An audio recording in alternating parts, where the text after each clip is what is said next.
There's no one else like you.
your grace and mercy is always to follow me.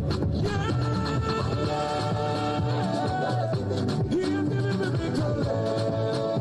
He has given me victory. He has given me victory. Hallelujah. Hallelujah.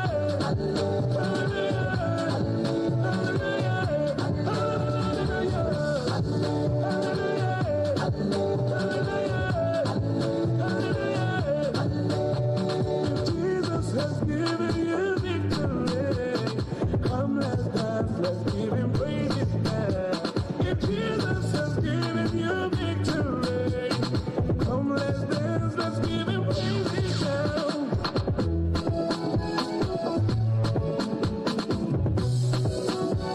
Everybody praise the Lord now. I will praise him every day.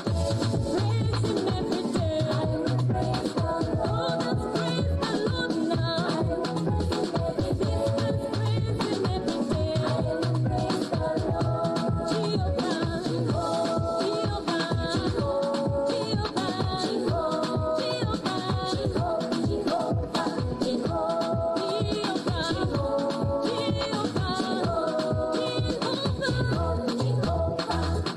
I will praise him every day. I will praise the Lord. I will praise him every day. I will praise my God. Praise the Lord now. Praise him every day. Lord, I praise him every day. I will praise the Lord. My sister, praise the Lord now. I will praise him every day. Uncle, praise him every day. I will praise the Lord.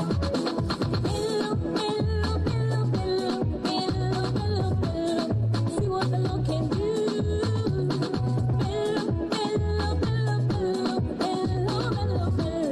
See what the Lord can do. Oh my brother, see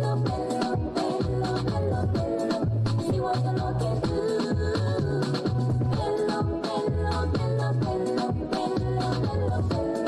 See what the Lord can do.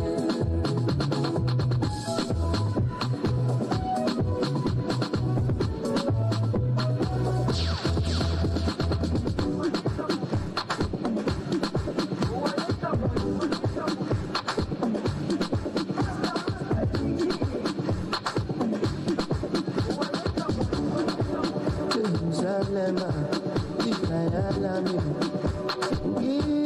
Ilondoloze, Ambenami, Zungangishilana, Jerusalem, Ikayalami, Ilondoloze, Ambenami, Zungangishilana. Abona, I'm not perfect, take some ruthless, that's the truth,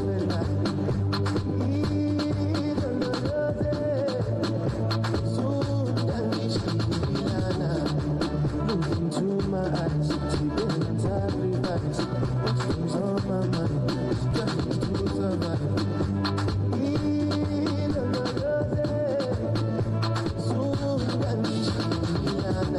Tomakaya maburu,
and jump on your feet.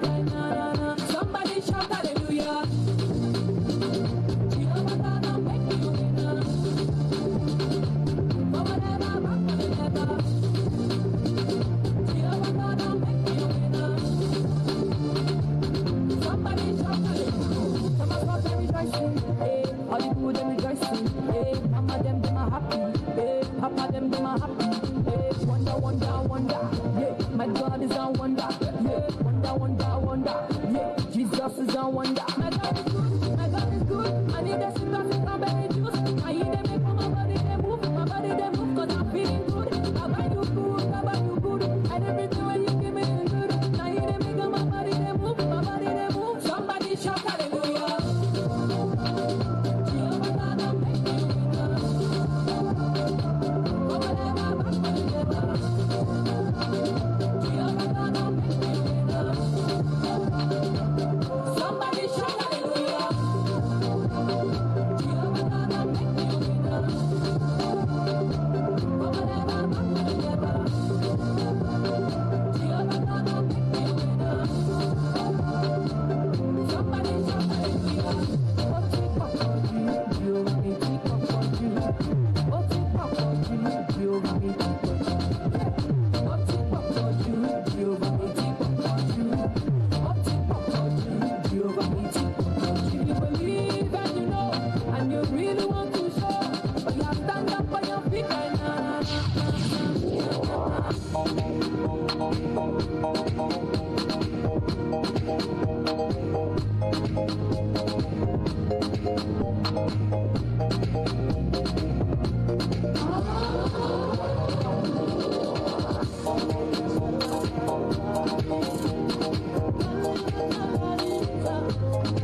will shout and dance to you. Yeah. For you have been made up from not to love. Come on. Hey, your God is good. Oh. My God is good. Hey, your God is good. Oh. Here we go. In the morning when I wake up, and I will sing my praise unto you, my Lord. Hey, I will shout and dance to you, for you have been my help, another level. Yeah. Hey, my God is good. My God is good. Hey, your God is good. Listen, everything now double, double, double. Anointing double, double, more power double, double, more wisdom double, double, your hustle double, double, let's go, your money double, double, yeah, anointing double, double, hey, your business double, double, come on, hey, your God is good.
Marie, ko huma he ko be peo na ko le matu anu fa ka to anga ko ni.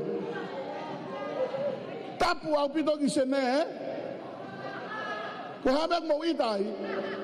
O wa ita. O sai be. Marie la. Ita fa ka si su kala ispe.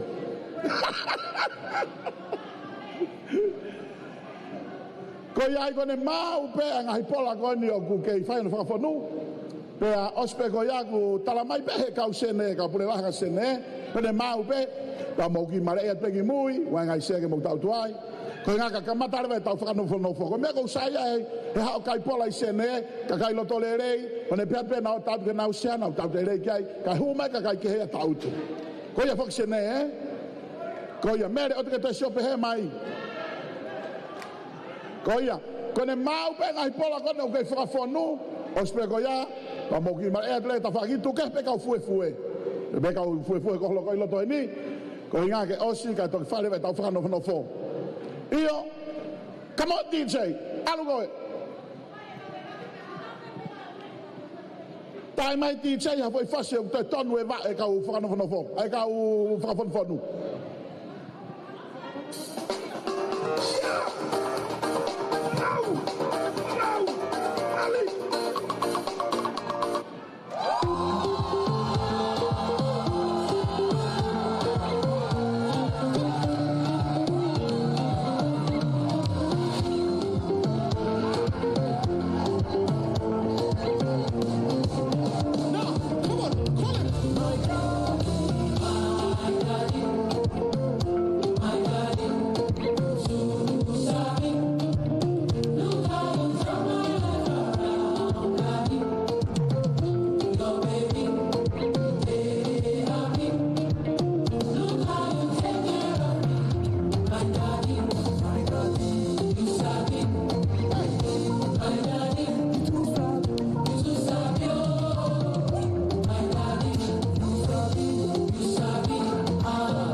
Io, koi loi pe u si ia I si kai ngan fu va na va be ho hau.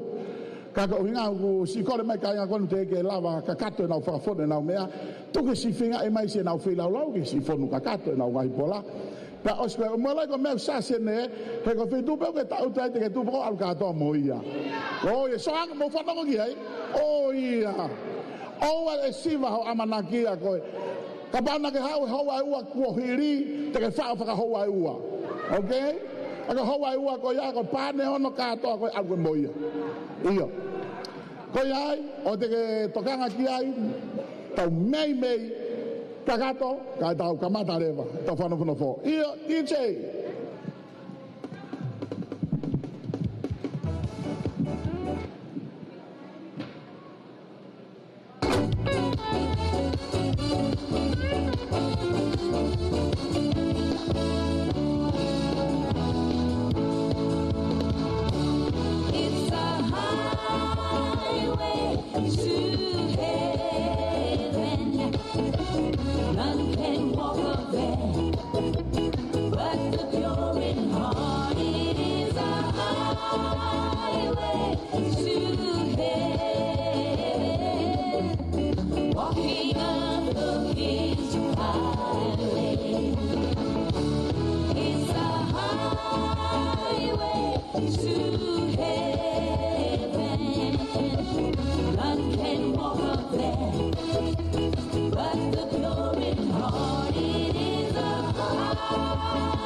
With God, all things are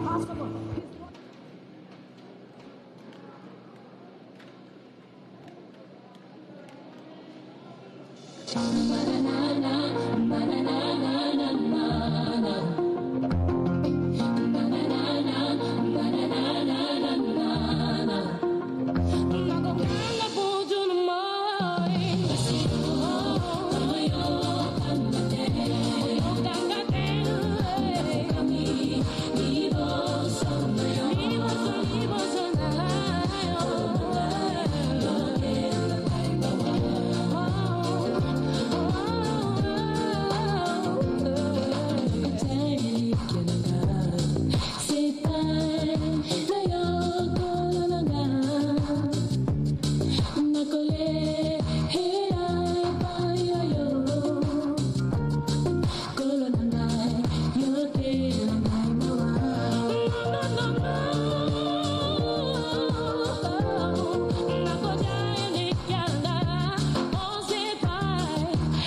Reporting district.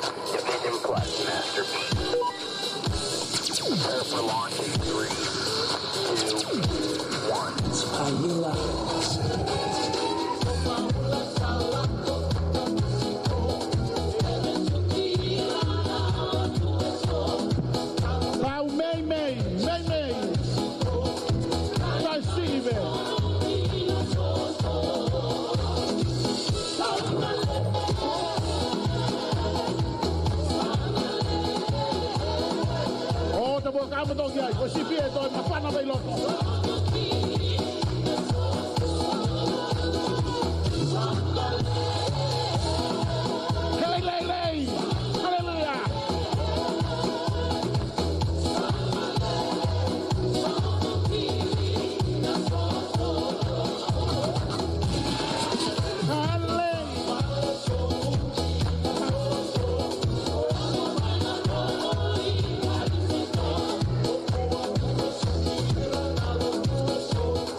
Kau sene, whema te pire taha ke whai koe ni. Koe taha te pire? E mā te pire me meri boane? Ora kau te tai ke teksi ke lelo mai te pire. Kau e fo itari italahe kau sene ho fo itari. Te pire taha, ke mai ke whai koe fo more more.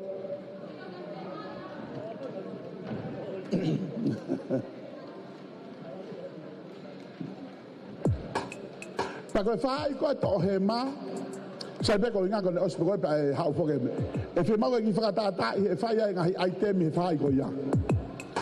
Koe ngā ke viu pe mo e kau taula e ki me o lunga ki he ngahi aitemi. Koe turiki koe.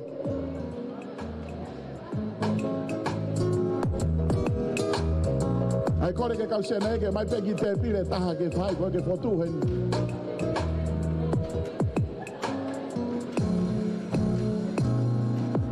Koia me to pe ko tola pe ane o koia to lava pe kau kamate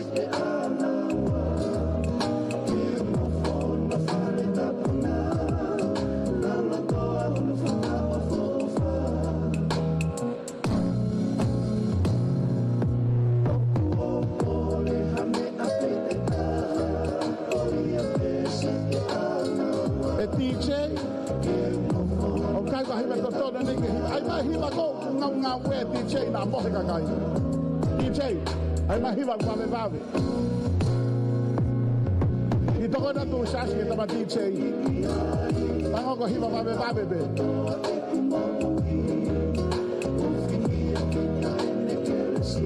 Tana ke tama DJ na shose tau lo tua ne afa. Ko tau aho ne mavava ko e tue.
days of my life I praise you. Everything that I have now you gave to me, Baba.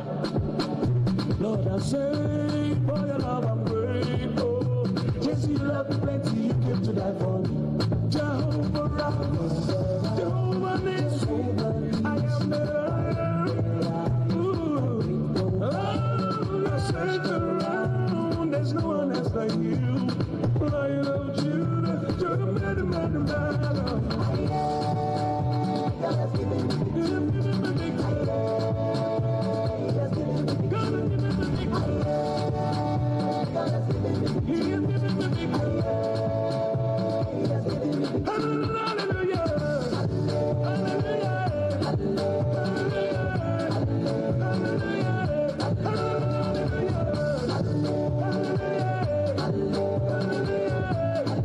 Hallelujah.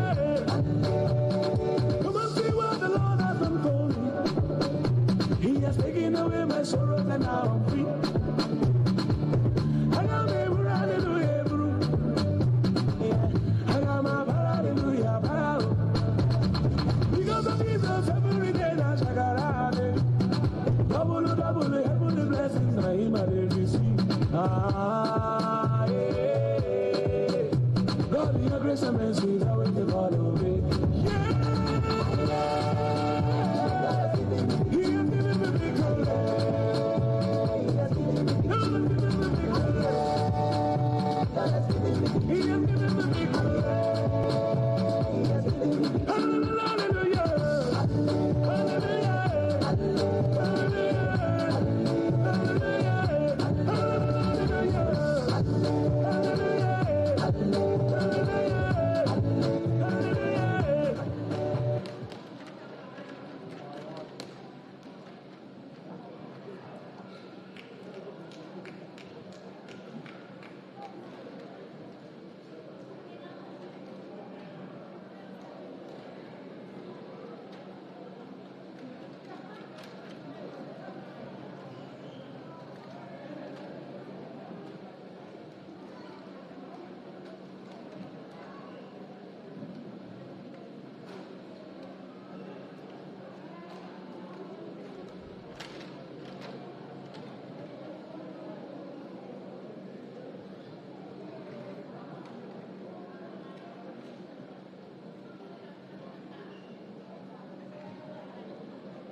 Ia mo ke frango pe ka aneo ka pau hena aneo aga pola pe aneo toe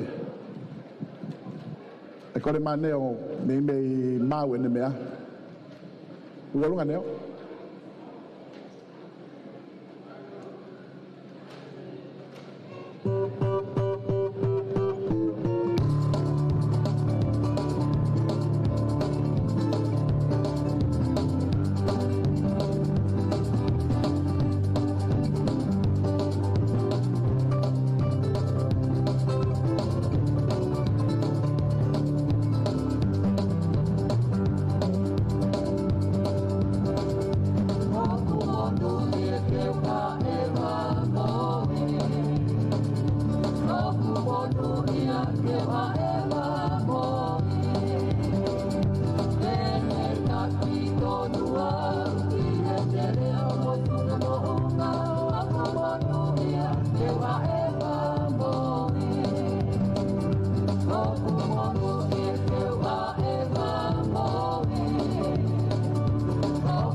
Nobody else can take your place.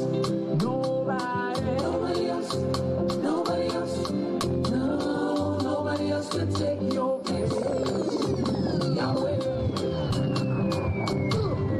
You are the Alpha and Omega, the beginning and the end. You are the greatest. You are the best. You are the Alpha and Omega.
Sa ko ko tau mau.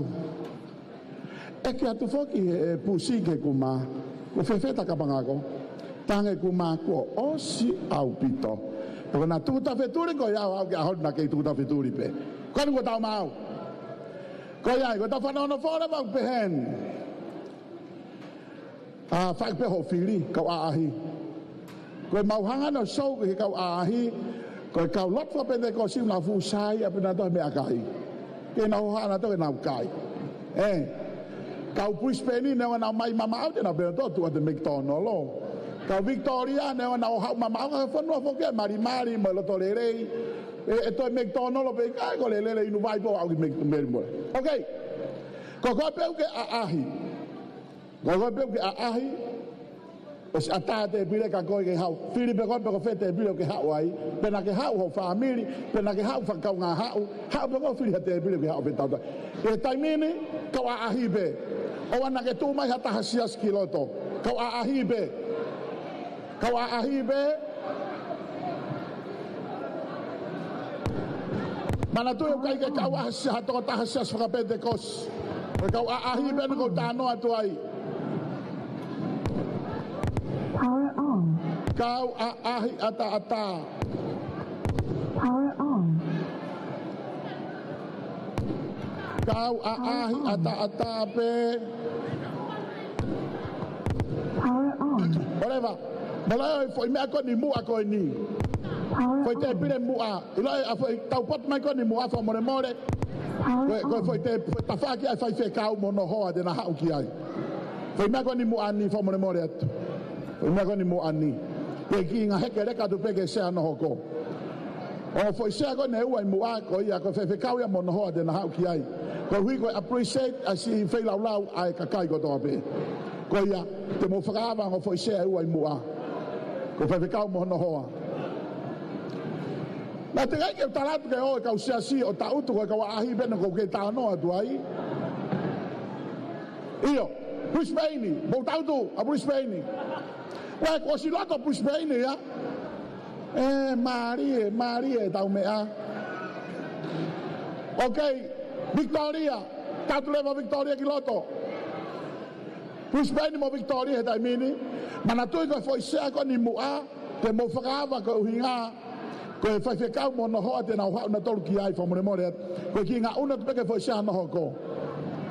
Whai sea ua ko ni mu ani he te pire. Ka pau ke tauta whai sea hala pake ki ngā una tupe whamore more. Ka ki ngā una tupe ki whai sea taha. Ka whakataha whai sea i mua. Ke ho ngā ia, ke so mai e tō taha ko ne ngahi pola u tauta ta whai kau ai mo no hoa pa nau fia. He ko nau whai lau ke kau taula eiki. Whamore more ke mo ki ngā una tu peka whakatata fo isea ua ko ni mu ani. Fo isea ua i mu ani. Ke whakatata ki hau kai whai whikau pa mono hoa. Fo isea e ua i mu ani. Ta first cedar at the front, please.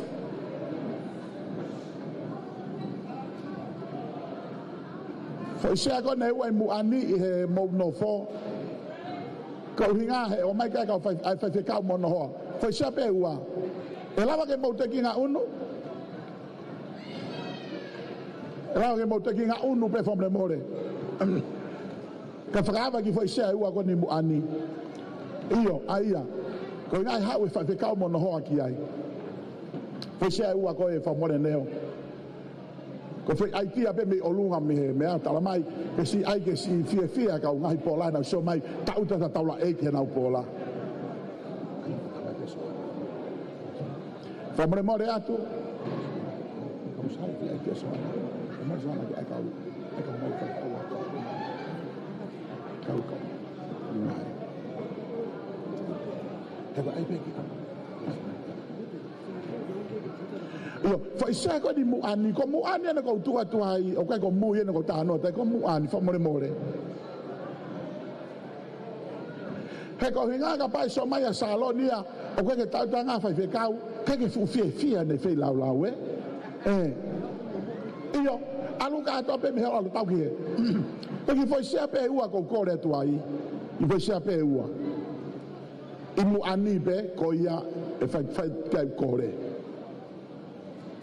ko nga ke hau e fai kau mon hoa na lava na tau le reina na to e mana wa ia pe na to al Io fraba foi se ua ko ia ua alwa ki he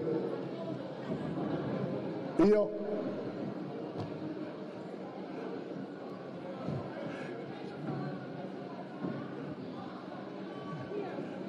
sai pe tama America ia o ala ke tama America io famore more Sione ko inga ko ai fai kau mono e foi se pe ua ko ia e lava pe mo te ki nga unu fere ai pola ko mo tau ki ai ka ko ai pe ko inga ki honga ia si o mai e ka tamona no nga pola ta uto ta fai kau si fia e ko wi ko ne fei lau ki ai io foi fai pe ko o ai we e tama America ia io alu pe ki alo au ki io famore mo io taha ua tolu fa lima io o sai fo yono ko ia o slahia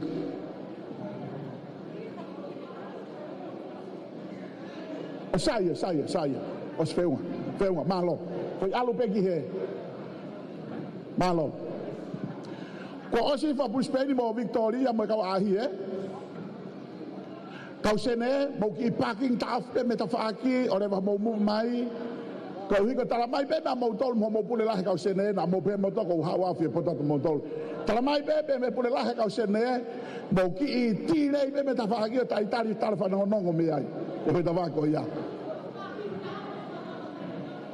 io ai ko si fone usea sa ta ke ya va sea sai taimire vani o kau sene ka bau ke hane ko siane o ke to lahi fa fonu le vai sene ia me akona ko ko be o ke fe in kiloto kau sene ku kiloto koia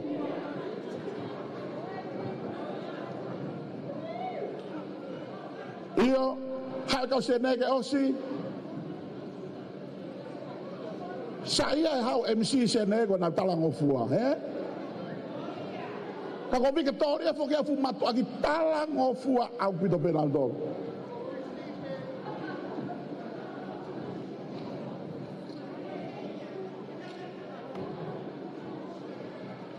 Sai kona go mau bo fala ngolongo bo fe me taha. Mana tui o ku kai ha me go kai longo a.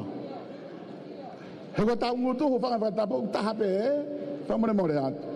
O tanu o tau kai ai ki kai whanongo pe o te talanoa o te longoa he wai ngahirea e whai ke mo whanongo ki ai so ko polisia ne tau kai a hone mo whanongo le rei o na ke tau e whakailonga whehui e polisi e tau polisia upe hen ka pau ke ta utu pa ke ongo i ko fupane ono e ono kona utu e ta whangite ke aluka ato moia oua te ke ala ki ai ka tuke kei whakamatamata le rei i pe e tau mea ko mo tok whanongo pe ko ai ko whai e lo tutuku ko toki taimiang mo whai te ri hai ke pola Ikai ko ya ke sene. Ko ya pe sene. Ko hame ko ke io mai saloni. Ko ia. Ai ko ia ke leola. Fanongo le rei ko ta polisia pe he. Na ware ku ke fao pa tayo de tau kato anga. He kai o atata o fikoi. Ka ai tu pe ke mo iloi. Kai falongo pe ospe ko ya. Tuku pe ho me ai ko ne ospe ta lo tuku. E flahi e ngahi mire mono atu to faiteri hako he na hotiri sai ko tau polisia o fano le reki ai ok kamatala beta fano fo kau fai kau o kai ko ongo palestini pe mo e committee o ko pe fai kau pa ke kata fo memore asmai he ko nga ke fai le ta fano fo tai min fe kau fai kau Ui kato atu kata fa mori na kata mai.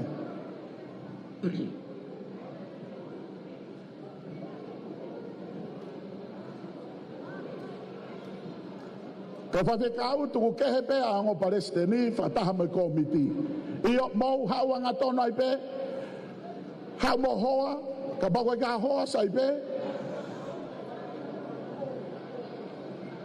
Io ala be mo ke pola mo mu a ko mo tau tuai. Tapo aqui e pola ko he o fai ficar to ua. Io hoga tai pola hoko fai ficar. Ora va pe o palestini pa mo comiti, mo ki fomre more. O Palestini mai komiti ore ke tawhana no flere fa more more. Io manatu alpe heke mo ko se ua ko tu ka te ka mo dolu. Io ai ko osa ka mai ka fa ka uia sai. Tawhana no ko ki olunga. Tau ka mata re va me olunga fa no fe olunga.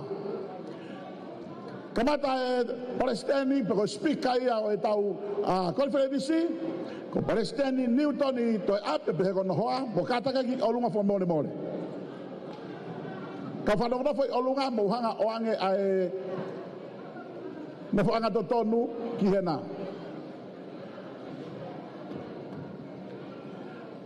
okay hoko ki ai ko tau Palestini ko ia ngawe fa tonga seria ni Palestini Esilome Molisi ba be ko no hoa Ameria Molisi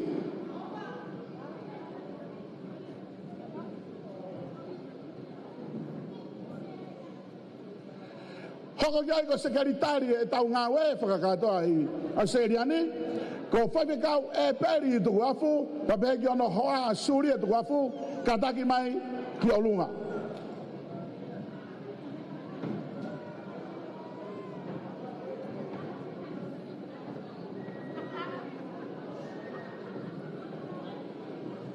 hoko ki ai ko no fa be ka ko Minista pa anga ai nga fa ka to ai ka tonga stereo ni o fa be ka Atunaisa pa be ki ola Ainuu ki alunga pe fa mo mo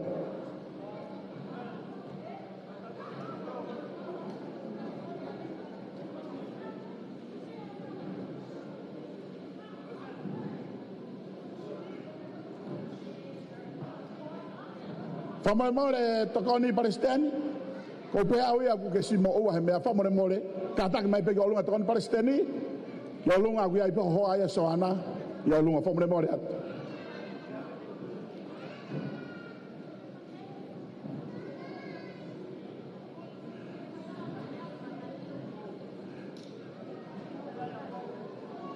fa de ka mo ala pe mo fa de ka maka fa more more e lava ke mo mai o ki ko ngai pola ko Mama tapo ki on ki pola mo ki he ilalo pe he.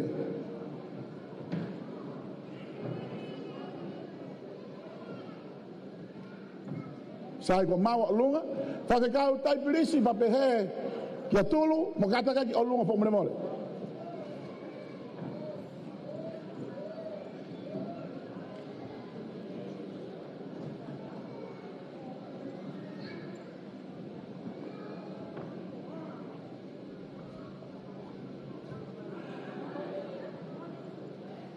Io fa de kau semelang ha wa be ki olunga fo mo mole.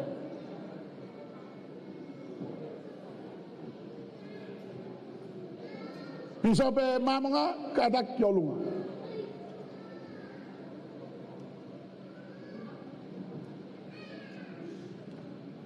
Fa de kau riu fa o mano atunga ka ki ha we pule lahi ko me aku hoko wange ke puli holo fa de kau kata ki mai olunga ko ni ko se ari olunga pe fo mo mo ko me ko ni mu ani ela va pe ke ya riu fa i mu ani fo mo mo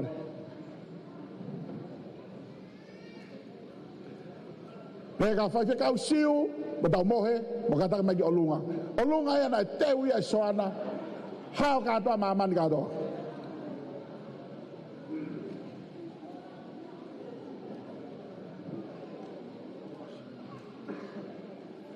Osi ka to ka fa ka we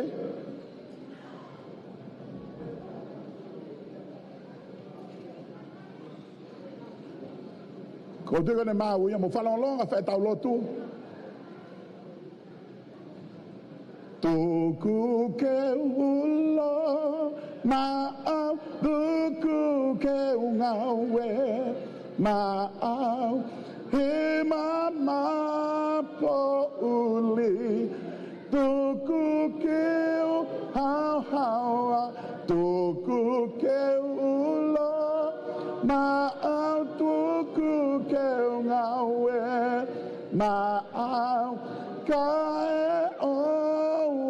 kekne fokima tu ke ulo frasi fa no ke la hiva tamai ke ha tu ke ta ulo everywhere fa ta me to ko na honi ulo ai Tuku ke ulo maau tuku ke ngawe maau he mama po uli tuku ke uhawa tuku ke ulo maau tuku ke ngawe maau kae oa keke fokiman. Ala pito MC, whakatuloa watu peka, ko inga ko tau MC o whaiwhekau pe moia. Whaiwhekau Pitiesi, mo sistana pasi ka ataki, mo me aha ke ki olunga ki ho monofoanga, malo pito. Alu tau lopua. Iyo saibe ko ni ko anga ai peti kia neo hoka te ma MC iyo ka kore ki he tane me rei matua ke ne kata ki he ka ke ki he ko tane nu fai kai fai wa ko sta ia ko le rewa ki he tokoni ko ni fai tau lotu kamata ia Iyo ka tak te kai ke o se tau whakanofo kau whaiwhekau.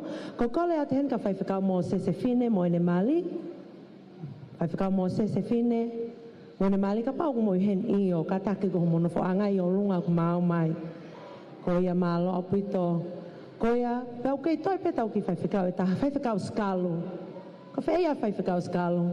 Mo sister Elisha ko o lunga o kut mau mai ai ho monofo anga malo apito.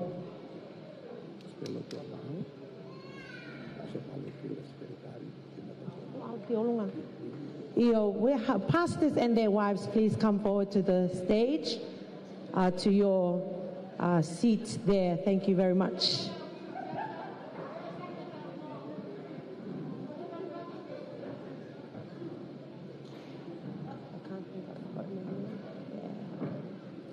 Malo apito. Io, ka tak pe koe whakatupake ke tama MC, na ospalani pe e au te ha o take over, koe ngā kai alu ke ne nofo anga whakawhaiwhekau, koe ngā pe koe tau ngahi teu i he ahoni. I he mao pe e nau nofo anga, te tau hoko lewe ke tau lotu whakaawa. E whai lewe i he tokoni Palestini o Australia ko whaiwhekau Sione tu awa maake. Ai koe powhiwhine lahi taha au. Koe ai? Ko le atu heni kia whaiwhekau tu awa, ke ne whai lewa e tau lotu kamata māloa pito.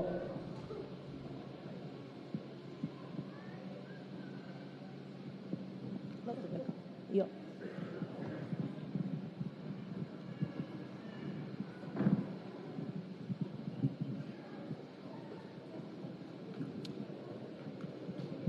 Io, ke tau lotu, e o tua mafi, koe e mau tamai whakahewani. O mau lonuku whakataha ai malu e whare koe ni e tamai, na mo e loto whakawhetai, mo e loto hangamarie, koe mau ilo kui heni e lau malie e awhiona.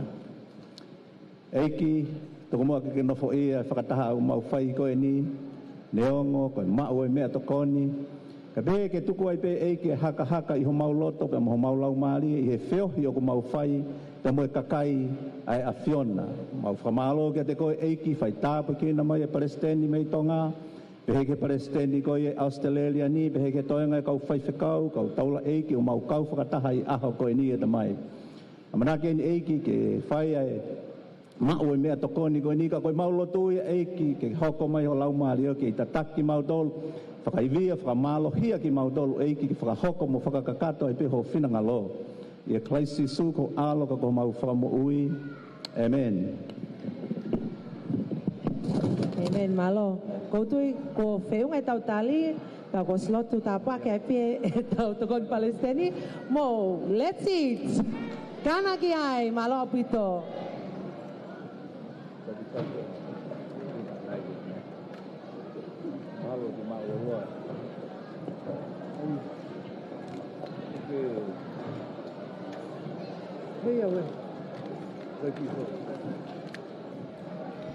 Yes, and while you enjoy your food, this afternoon. We thank you all for coming and attending our Easter conference for 2025. Once you've all had your fill, please, if you have an item, and your youth group is here, you weren't able to perform it this week, come and this Friday or on Saturday, please come and let me know.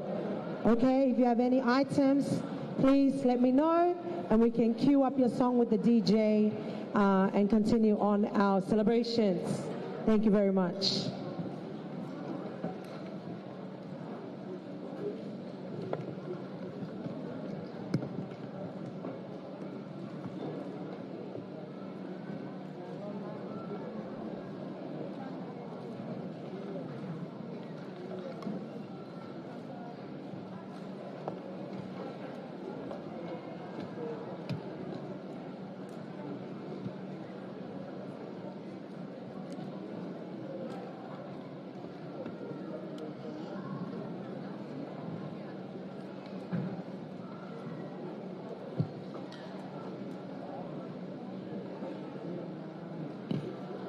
Yes, for any of our guests who do not got a seat at a table, if you're at a table and you see a seat beside you, just raise your hand, wave to someone, let them know they can come on over and eat with you.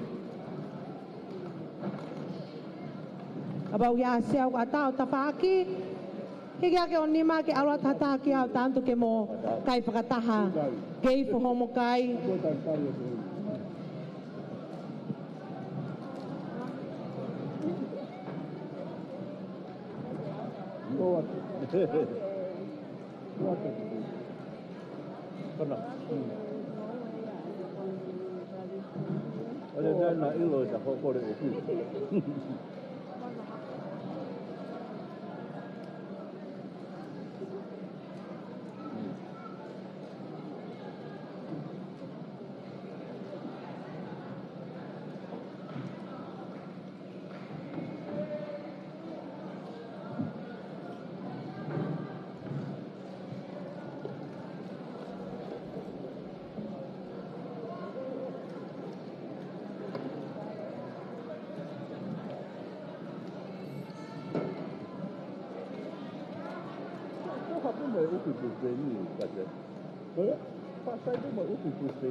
Iya.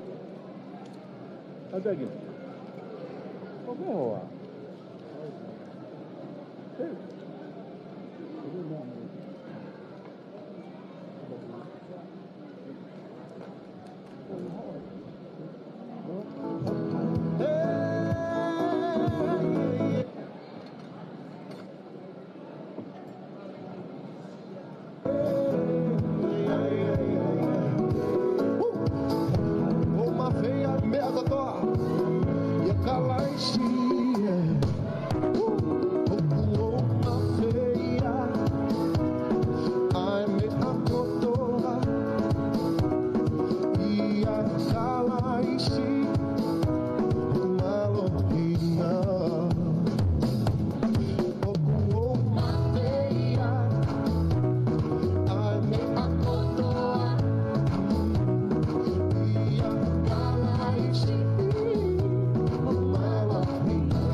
Na mo misi au e ki puri e. Koia. Whanau mai, ka pai te ia taha e te magerea po more more, era me begi en muani. Ha ko mere la be mere lu mai muani. Ko hiko tau mai ka ku muani ka reo lahi orea whanau to taha to pe. Ke rea ko ke te sia ki ko tlese ke au ki ena po more more. Ai ko tau pro kala mai mere ko ke rea be. Ikai hoka to rea ko ke o sei be.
Ko e tau pro kalamare wa peheni, o toko po mau me toko ni whalongolongo, hako mene lawe te nai, o rewa peho whao, ka rewa ke tau to kres whaka osi at nai, pa ke tau whaiteri ha rewa he te pire, o whao.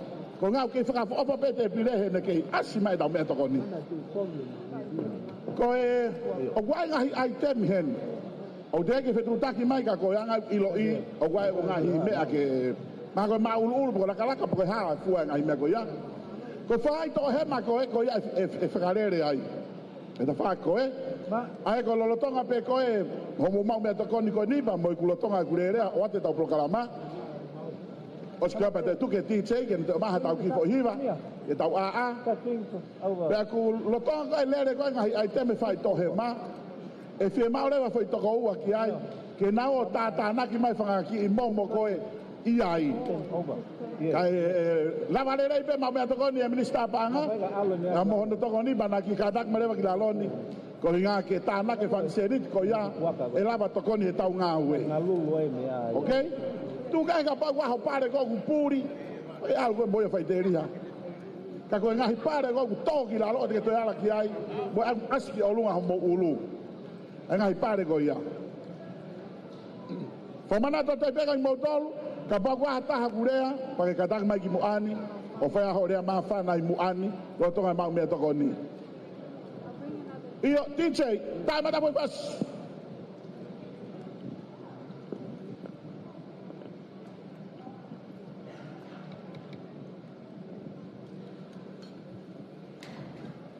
to atue ma me to na se ne fa kalongolong bo fa fo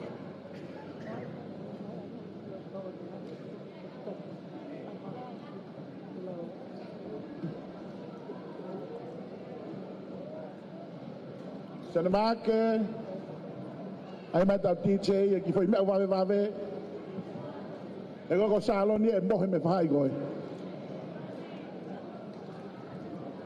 o ga de longa po uinga mohe salo ni so mai go kabata ke maholo fu pola ki lalo go ya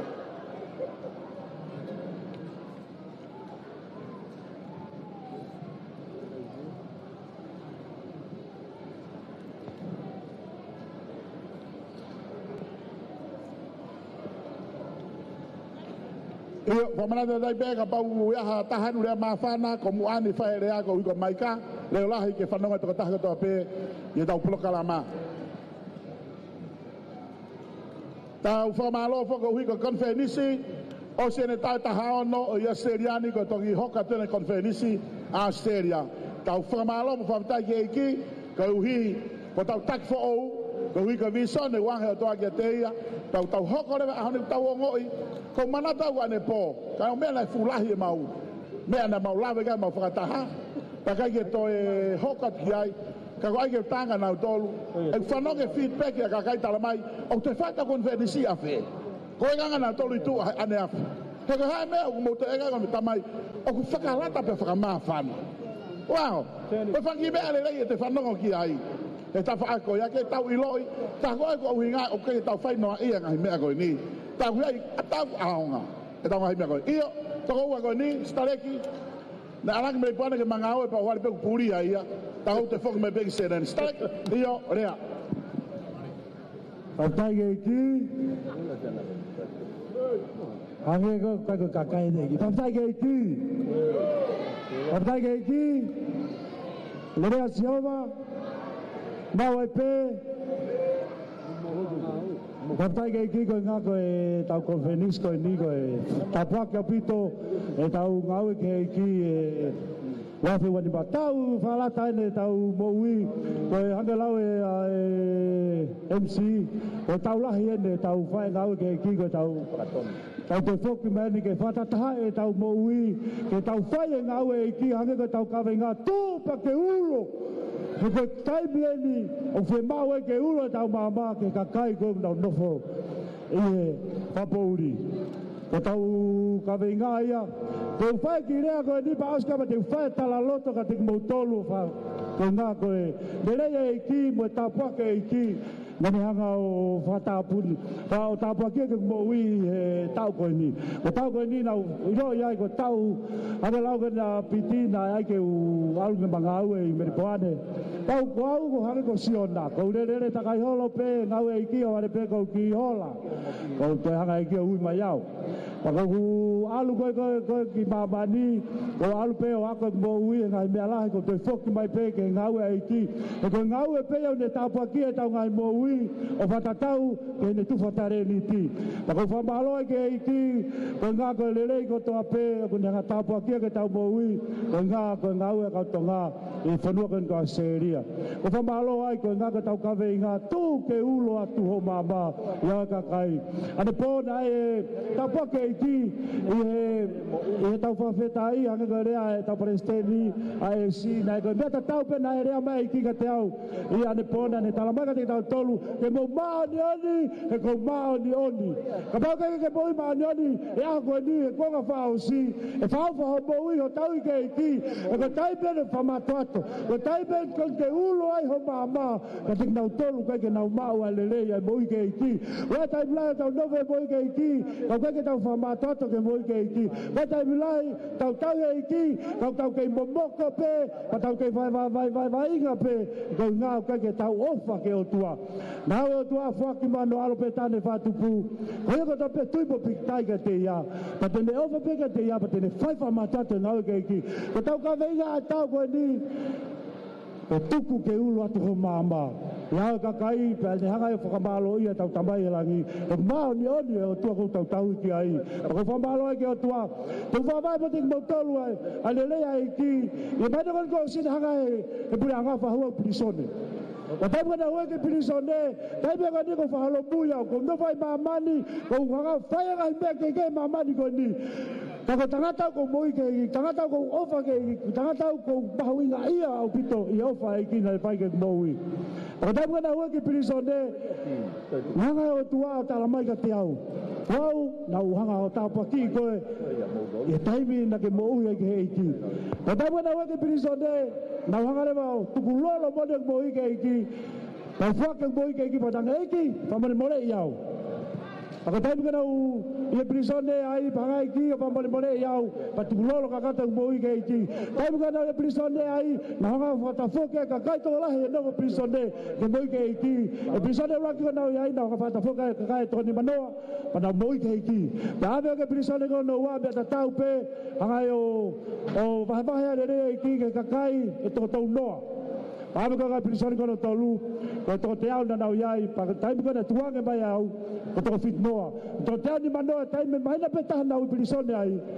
Na vai vai le re iti. Ko kai ko ni.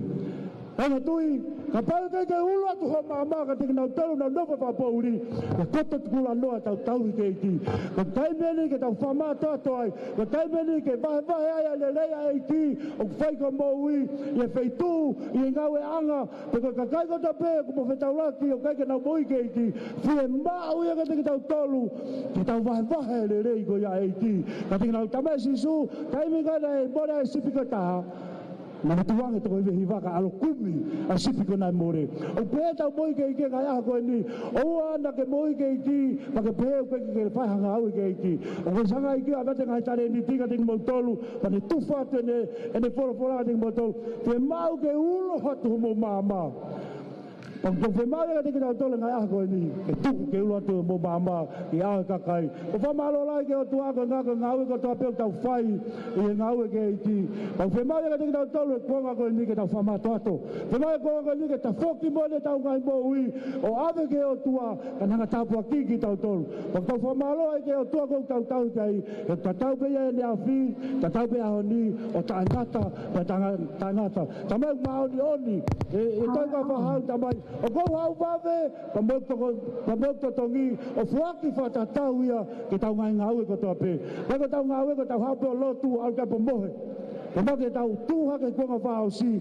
o tuwake o ngore e ki ka tingi nau tolu nau ke nofa whapori ka tingi nau tolu ke nau ilo a rea a tua ka tau whamalo lai ai ko ngā koe konfenis koe ni tau puaki au pite tau konfenisi ka tau puaki au pite nau ngai whioi o whalai at ka tingi mo tolu me merpoane Victoria ka ngā koe tau whawheo whai o whalai ka tingi mo tolu ka puspeini o whalai ka tingi mo tolu anu ai ke alu ki pefi ka ngā koe ngau e ki ka ngā koe ngau e koe ai ki whie mau ia ka tingi nau tolu konga whao si e whakaulu atu ngai mama e whahai ati ai o tua kuk tau kai o whalahi aka ting mau tolu tato ki sio i a konfeniska ki tonga tau vau tau makina mdo e ki amen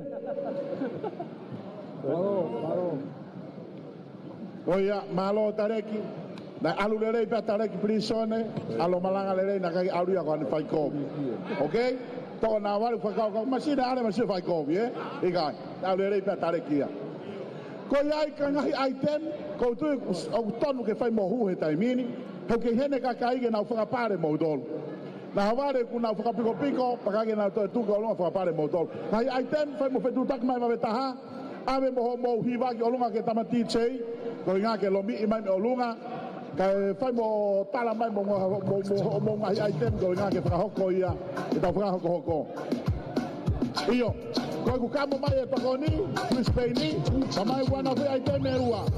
Kau ya malo ting sai ai mai kau te tau a.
Malo DJ.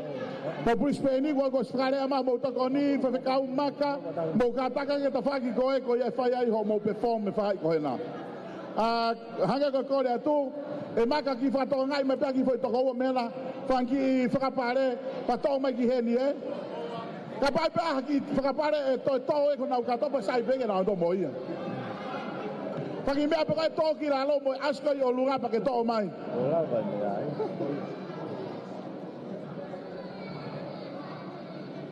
Ko ia DJ Fra mai bego inga ko ni sene dan aku mata bo.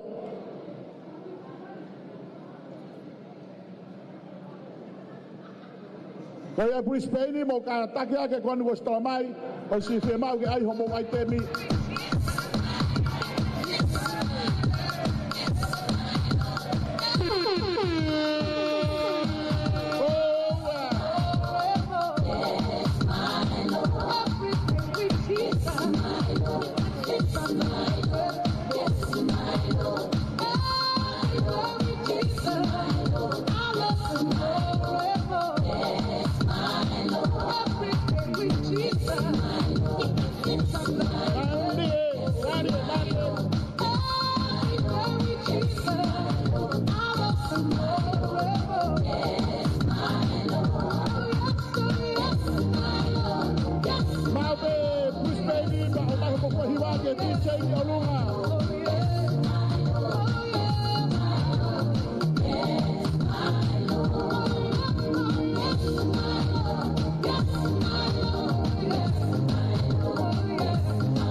Mau kita foto hema. O mai mo hiba ki olunga ka sere mate.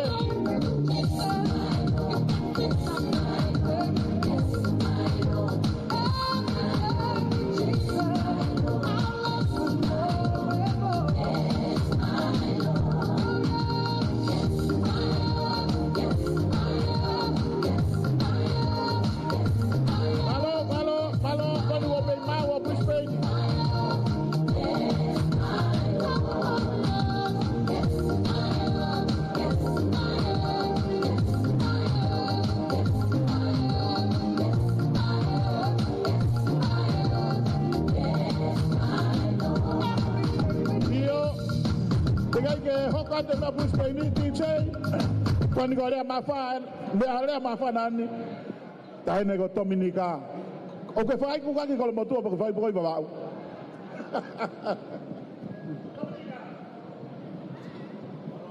ko fatu lo watu ya o ko kole ke u fra mal pe mo ai he talaka ka to fonua pe mo lotu kaya tape ke fai halea mafana.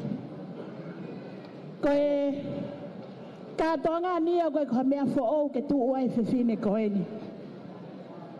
Ka whakapuna ki pe au he mafana. Ko ngā koe kusio i he mea au fai he eiki i ngā au e whakatonga i Australian. Whapapatu ke Palestine lahi. O ngā au e whakatonga whai whikau Niutoni ka mahohoa. Kalo, whapapatu ki Palestine o Australia Esilome Molisi. Ka maa Amelia pa pehe ke toko ni Sione tua wā maa ke pa mosoana pa moe poa te. Whamole pe ko hingoa ko Dominica e alele o loto ne iafu hala sipu i kolo motua fifita. Koe kutui he aho ni koe whakahonga i te. Nai whai pē mo ua i he lolotonga e wike koe ni. Te ane pō na malawa mai ai mo hoa. To oa pe hoku loto he malanga nai whai ane pō. Pe au alu pe au whakakau. Te au hau au ki mua e hoa e ua tari he pākingi ko ngā ke ukau he kai he ahoni. Kau whakawhita i ki he eiki ko ngā kone ufi ki tau tolo ake hono lau maari e. Pero fepe feitu tau fetatu tangutu i ai. Ka hoko I ka veinga o konferenisi o koe ni. O wha tonga. Tuua pa ke ulo. Ko whakakoloa lahi e tatau hiki he eiki. Whamole pena ko paki halo te lie. Koe ahonia koe aho pe o eiki pa mono lau maari e. Koe haloloa ho tau hiki he eiki. Ka kuke whanongo mai ki hokure o. O wha o tuua ulo. I ngawe ki he eiki. Pakau ofa lahi atu. Ki he fofonga ko toa peo kau whaiwhikau aini nau me ai mua ni. Kau maa ngā siasi o tau kau ki ai. O ki kai pa moha toi me ai ia. E ilo ia I koe pe ilo ia iau. O ki kai koe konga me akai o hoa taani. O ki kai koe siasi o ke tau hiki ai. Kau ilo ia he ofo o whani. Pa mai whai taha o ku tau whai. Ko hinga pe koe huafa. Ko tau eiko si sukalai si. Whakapapalahi atu. Pa malo ai teu. Oi ahu koe ni. Mai ai ngahi ai anga mea o masiva. O kau pensoni. O ki nau tolu koe hoa pe taha ku ngawe. Kau hoko ia he ahoni koe whakakoloa. Ke lave ai tangata pa mo fefine. Tupe ke hoko ai ahoni koe ahu whakakoloa. Ke langi ia pe eiki he whiohi o tau whai. Pe kau kore atu. Kau toi hena haki puaka, whao atu hapuha ke tok paasi mai tua. Ke toki lere au moia whakakato ako ki whatongia. Tua au whaatu, malo apito. Kore mo ki pas mai. O mahalo ka Dominika. Ui koe rea mawhana nane whai. Kau mon lahi apito. O wai mea ko whatongai. Wai ki mea ko whatongai. Mana tui kone aspe mire milake whao koe whao ia. Mana tui kone MT pe ate pire ko mo puria ia. Ka ko hinga pe ati ore mai whao. Kai mo nofo o sio ki he tau mea whai. Mo alo whahangi whakapare. O ia. Ore mai whao. Kau tuwha mire mira mo ki hold pe ta whako na. Ka reo ki osta pulo kalamapa. Tok tuwha le tau mire mira. Ka nau tok whao e. E maka. Whea maka. Mana tui ke toka ngā imai e ta whako e nāha fwoi toko ua. Ko hinga ko whangaki momo ko ia I he nāke o mai keni. Toko ni peke tau ngā ue. Nā lolahi o pito. E minista paanga ko mau pe o lunga. Vai kātaki marewa ki la loni ko hinga ko sea ni ko steutea peka koe. Ko ha toko taha peko moala ke hau ki mo toka ngā I ta whako ia. Malo DJ ko simawa te whahiwa a Brisbane. Paspo sima a Brisbane. Oia!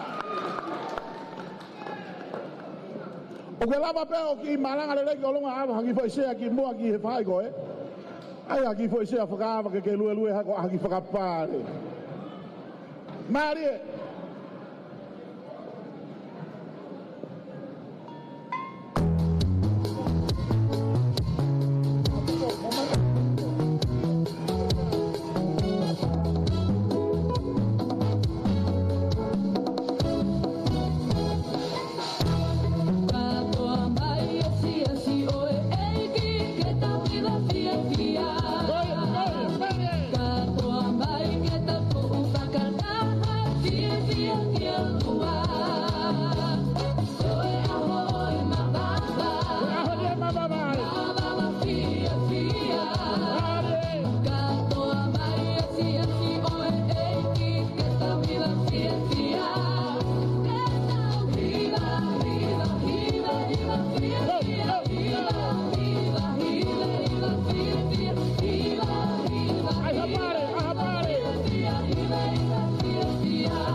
Korga mau pas-pas mai. Oh, ada. Kopi hangat be. Oh, takut. Korga mau pas-pas mai. Haleluya. Tau ata me abu Spain. Apa gua haki mombo hena ko te pileni. Ko ngari poto peta te pile ga haki me age ligi aye.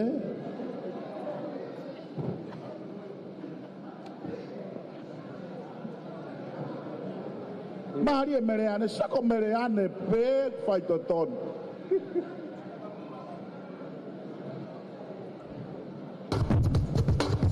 Kaya ko to push back again. Level 178 in progress. Malo.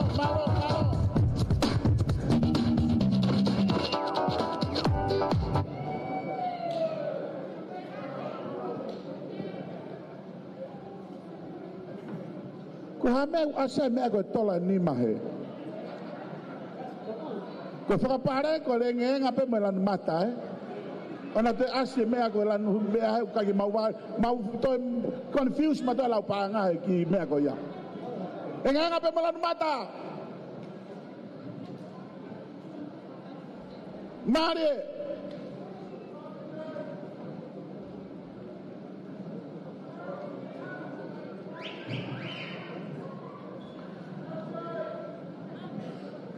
Filau ko fu state lahi Now hau bena toko now simau bena toko.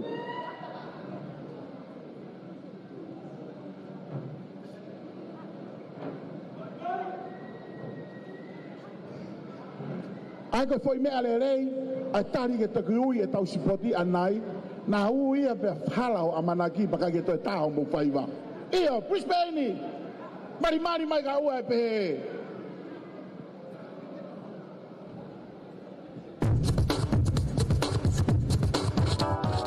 Level 138 in progress.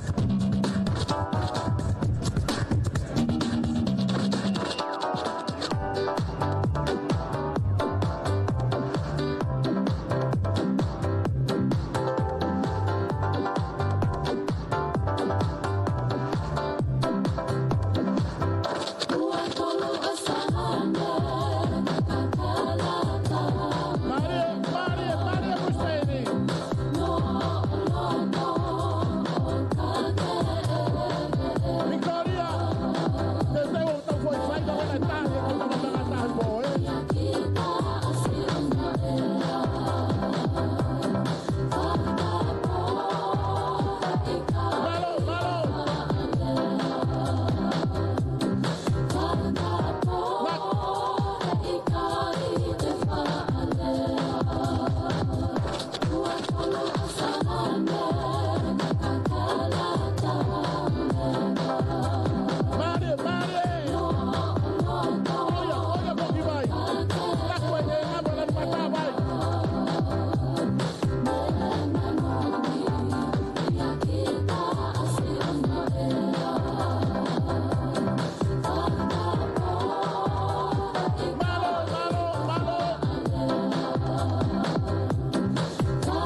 pas mai ko hiko Brisbane. Iyo ka pana ka ilo ina ki fahi fa pare ka ko Hawaii pekete pile fa more more. Ko so atu ko fere a engenga ne naini. Me au sai ai tau me ko tala ngo fu pepe engenga. Iyo.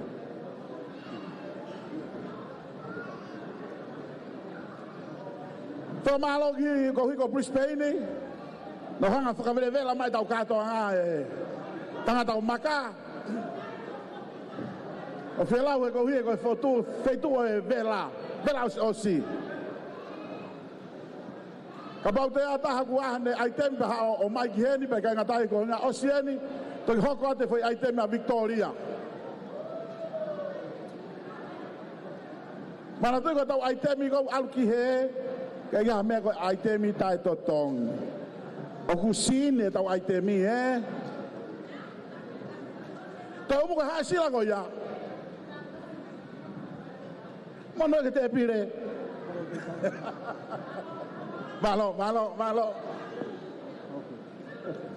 malo ben sekon ko fere tau engenga tau te pire o ia fakateka tu ko puluma kula almo ke McDonald ka mai engenga ken bolan mata. Ika ko mere sare ku he ni ko familiare te mini. DJ tai ma fe taha. Te ko hinga ki Victoria te na fire te ki foi fiber. Au ni lo vinga.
Matu kone ospeta ngahi item ko ni utai o wau te tahoko ki ai tupure mai ka soana kene hoka te ngahi fatongia ko ya lo tomo he ni mo manatui o te mo alu ko meu tatu o te mo ala ke pola fao ko nga ka ta muno mo ta pro kalama kone osi pe ko lo fra osi mo fao ke pahia ke to la ta pro kalama to e ai foi to fak mau inga taha ke ta hoko ki ai ore item ke osi Victoria ko smau ho mo foi aitemi.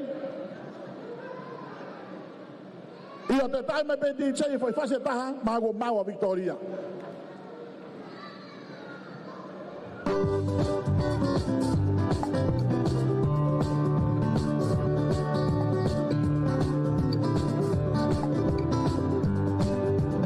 Frangai mai tau fasi me fai koe. Kere pi motuuta o e mohe.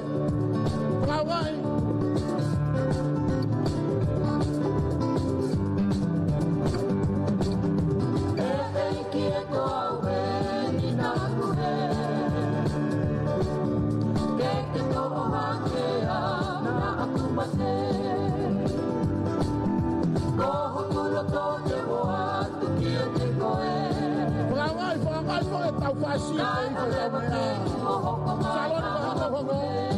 vai para o Hilá.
Malo DJ, iyo. Quando você mal Victoria, o ngau no mai. Hola momere wamo vo I me ai father's house. Okay. Pas pa Victoria ba mo ho mai. Let Victoria, let it. 1, 2, 3, let it.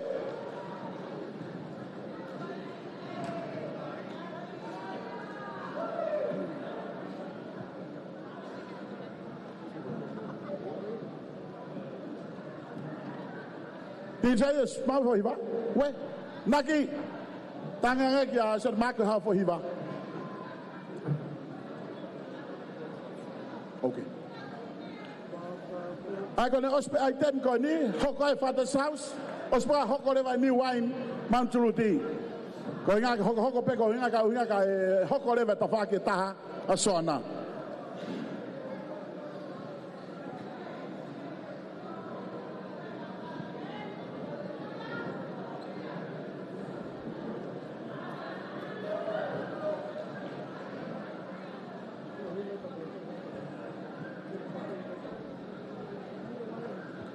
Ko hai na si fa ko tram line. Kana si ai. Ko fa ko ya. Ko hai na si ai. O fu to mu ye.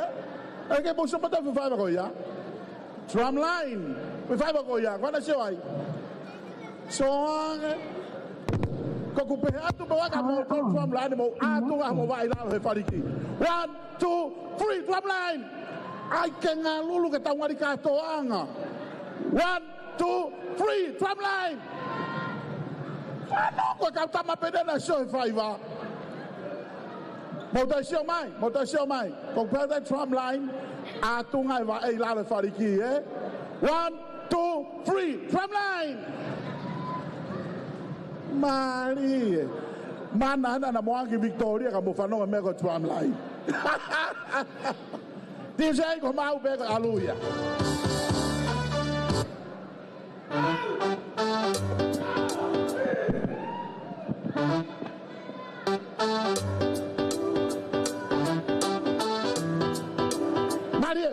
Maria Victoria.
he fua kawa motu ako kau siu pe e kakai whiwhiria ai o tu ako koe mo ako se taile mo una pe o live pe ke ta whakala i pe mo tau mo unia mo tau Maria o le whakahao kia koe mo au i e taha hala i e le pe ke ia pea so tuku o ne i kuna a whakahala tau pu pasi mo tau o luma whakahiki hiki hana o a tau hiki tue tau hiki tue Sisu whawhetai whawhetai whawhetai yeah Oa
Kore mo pas mai.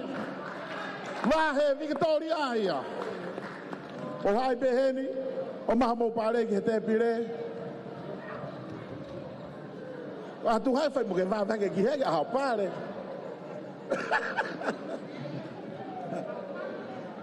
Ia lo toka te mai e Father's House. E nau ai tempe ai kai ngatai pa whakausa ia Mount Fruit. Toko ni wine. E a koe ni. Paus pa toki whafoki rewa ki a soana kene whatongia.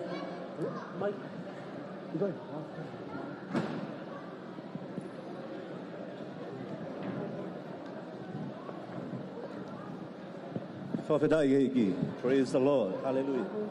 Kore peke ki hūwhanga tu ai pe I he whainga maari e koe ni. Ke watu he ko ilo pe ku kamata ke whai e alu. O ko whakatū ke whawhawha ia te Palestini, whakau Esilome Molisi, e pehe ke toenga e poate, iho o mou lototo, mo taliangi kono hinga ke whakakakato e aho ko e ni. O tui koe tāpua kia ko ki mou tolu pe te mou utu ia. Whatawanga ke he iki ke ne hoko whai atu ai peho no whakakoloa, mono whakai ke o mou ngahi, masive siva koto pe, ngahi mea nai whaki. I aho ko e ni. Ula ke mea whema o ke whakaha hoko atu, ko tau konferenisi hoko e whaia ki Brisbane. A kau tupe ko tau koe ka hoko mai, e toki whakapapau I a taimi, pea te toki whakahoko atu amuiangi. Whakamalo atu ke kau wholau kotoa pe, ne mou wholau me ngahi wheitu ke kehe. Whatawanga peke e iki ke toi whakafoki hao ki mou tolu, yo mou ngahi wheitu u, takitaha ne mou whanonga mai me ai. Ko toi atu mo whamalo me heni ka teki nau tolu si ngai whamiri ko ia e la ke ngata pe he whare o tamai ka ko nau tolu ko toa ko ni sene ni ne mo whai e whakiri oa ka mo e manawa kawa kono hinga pe ke whakakakato ai e whatongia ko ni whakatawanga pe ke eiki ke ne whai tāpo e kina ki mo tolu pa toi whakawhonu ho mo ngahi ai anga mea e whai ko toa pe ia o wana whai kono hinga ke hiki ai hatangata ka ke whakahiki I pe tau eiki ko sisu talaisi. Once again, thank you so much for your sacrifice in Jesus' name. Amen. Io fo maloni ke toko ni Palestini. Fa vikau Sione to va mak. Ui ko e rea fa malo. O fe la la mo fa a ko ni. O digo ospe Father's House. Io ko ni wine. Os ko ya pa to fa osile Father's House ke toki pa sile va ke soana. E whatongia ku hokot ki ai. Pasposi mai, ni wine, all the way from Mount Fruit.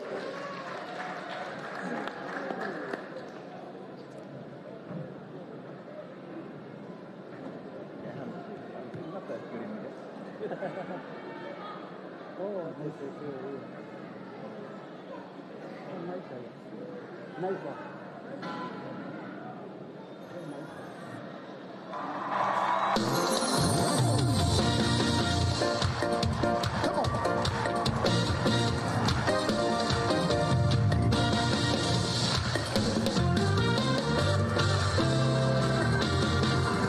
soul does magnify the Lord, and my spirit praise His name. Even death could not hold Him captive. Even in the grave, He is Lord.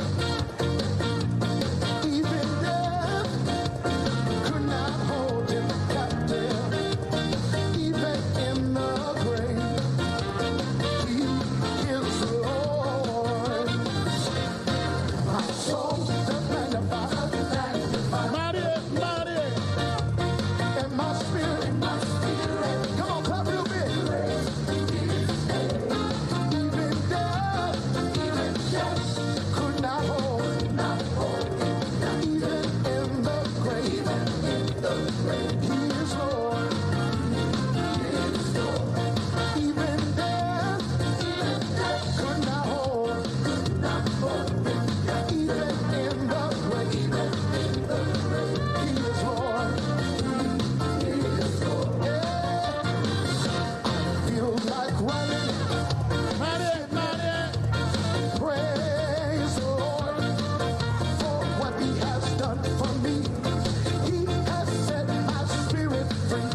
me lahi o mo pare mo hawa o mai pare ki o te mo alu. Rio tala ki o mo kau timi o mai pare ki te pire. Io takona o stanak pe ia malo. Sai, te tau ki full stop ai te ngai ai temi. Ko inga kai hoko fe polokala mataha, pe tau toi hoko tanai Io soana ko le ke pas ki soana maake ke ne hoko te tafaki ko ia o wau e taha e hoko i ki ai. Io soana ko mau pe ba ke kataki o ko eni. Io ko le ko ki fe mau vivili a minister banga ke ki rea ko modolu. Malo. Whakatā ke ki polokalama no pēni, kou korea te whainga maari e koe ni, ke kau asa koe tau konferenisi.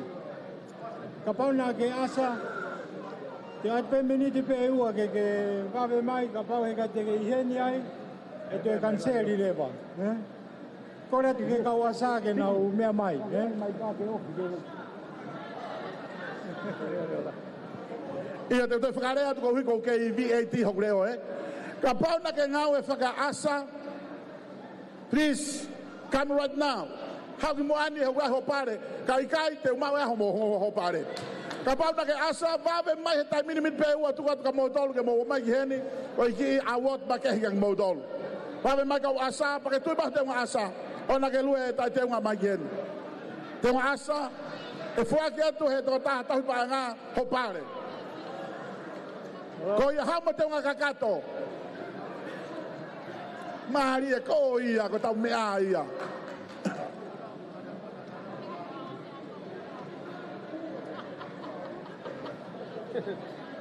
Ako ni utaki bea ia tangata ko steu he o tua ke. Alu ke whai tuo e. Keri kou la mo malala. Ko mo smau? Ange unda ke nau tau na dope. Mo taki festa so faki na waha asa hu fo o hena.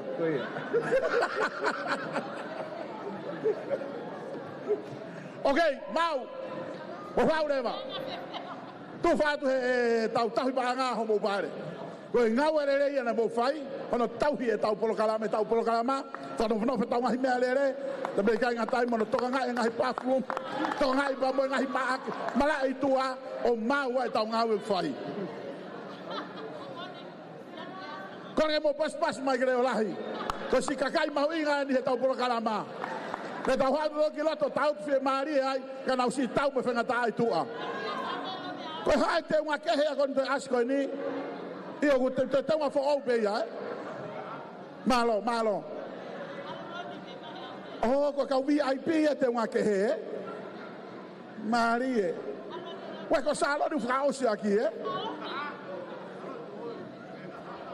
Maari e. Ngalo whakau wai e pure kau asako pake ki te unga kehe pe ia. Kona whakaus ere mo saloni. Ko saloni nau toi mai kona. Whakaus. Alu ka koe pure ka wasa. Alu ki ai. Na pegu an kovi. Angane sila. Angane.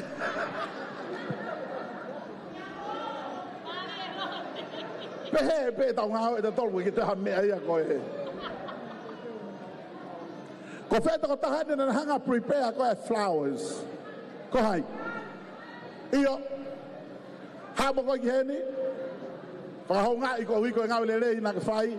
Tō ato e fungu matalai a kau whakafofa. O ku pāngai a tahawhe kalasi koe ni. Io.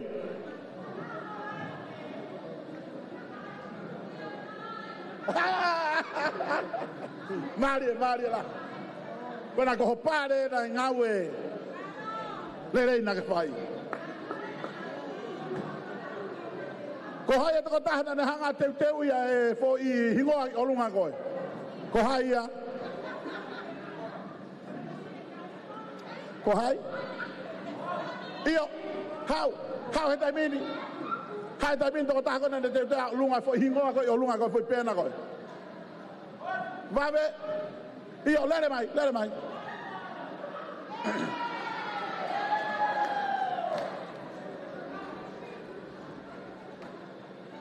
O se tau mea whakatonga ta toko. O ko whetaka ta. Io. peniola, ko fa peniola ko no hingo tala mai. Ha mo ko peniola. Ha vi fai ko. Va be mai. O se tau tai mea ko tau tolu ko ke pe si malo si nga ue. Ke ta mea pe he dai min. Mo ne lau ka mo sai lang si kalu ko pa hi ai e prestalo tifo no na wapi. Fe ma ki tola ke fa ke tau nga ue malo.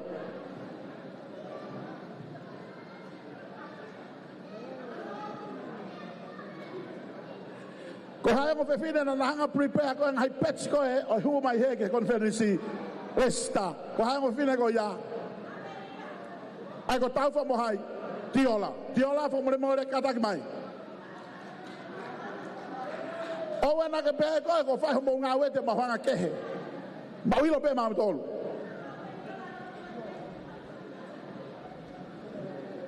Sa ko me sai ai ko tau minista pa anga ko atamai le rei mo mamma no atamai ne ilo e me ke fai.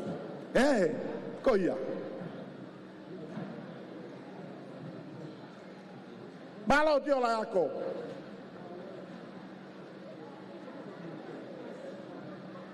Ala ke ko ke feitu o e fie tangata.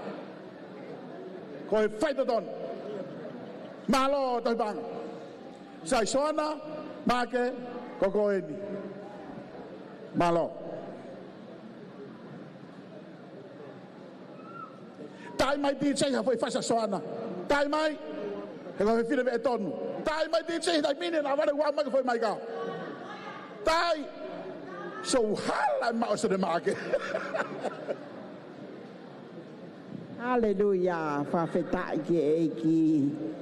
Oklele ya Jehova. Ko tui pe mo mau. O mo me atokoni I e fia. Pe mo loto hanga mali. Fia ho mau loto. Ko nga ko sio at ke mo nga fofonga. I ka ngata yo mo mali. Kak mo enjoy ho mo nga mea kai. Ko ho mau lele taha ina. Na I fai kotokotoa pe ko nga ko I fatongia. O I whakaosi. O I ura konfelenisi. O I tau ko eni. Ko I whakakoloa kia te mau tolu. He ko tok fua taimi eni. Ke mawala ngahi hangahi pola pehe. Pea ko e whakakoloa mo tāpuaki ai o tuak whakaai pe o tua ia ke ne ngāwe. Pehe ai fia. Ko kutu atu. Ko ngā guai whatongia. Ai kau whewhine. O nau amanaki ki he nau whaiwhekao. O whuaki ia I he ahoni. Pea o ku toi ai pe mo ki whatongia.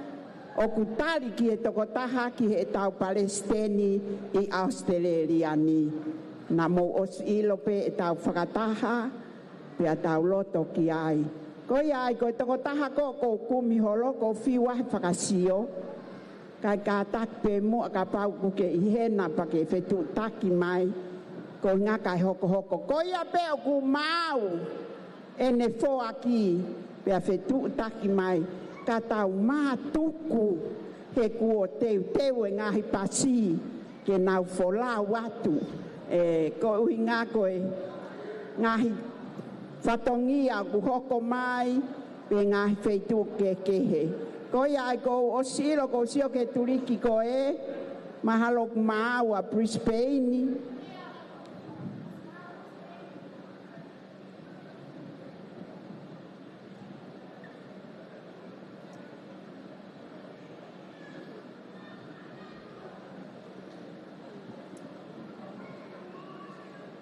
Ko ngā aue ia ai kakai whewhine o ku mahu inga mau pe ho toka ngai ai pani ai o tua. Ko mau mai ke Pentecosti, nak mau pe he toka I kolomo e mamfo o. Pea na mau ilo pe mau tolo mau whatongia. Pea au hau ke toka I kolo ako me alahi. Ko kau tamai o eiki ai eiki. Nau mau pe nau to loto tukulolo, mo loto whakawheta. Hape ha mea, whakai he o tua he kai kia hatai me to no. Ka kou polei, ko ngā ko e whatongia ko om ke hoko ko e tak whakakatoa. ko pore I mo whakahonga e ngā au e ho mo whai whekau. Me I Sanuari ki Tisema. Oku mau mohe. Nonga mo fie maalie. Ka oku ai tangata e eki. O lotu mo tangi. Ke tāpua ki I pia malu I ki mo tolu. Ko nau le taha. Oku nau whai kia te mo tolu. Pea ko loto ke mo whakahonga. Ha mea mau ho mo ni ma ko e whaka ofo ofa. Ai whoaki a kakai whewhine ki e nau whai whekau. Ko ia ko Brisbanean ko Amelia mo esi ko kore at ka tek moa ke mo kata. Ka mo mea mai ki heni o tali. Ai ngā ue a ho mo kau whewhine.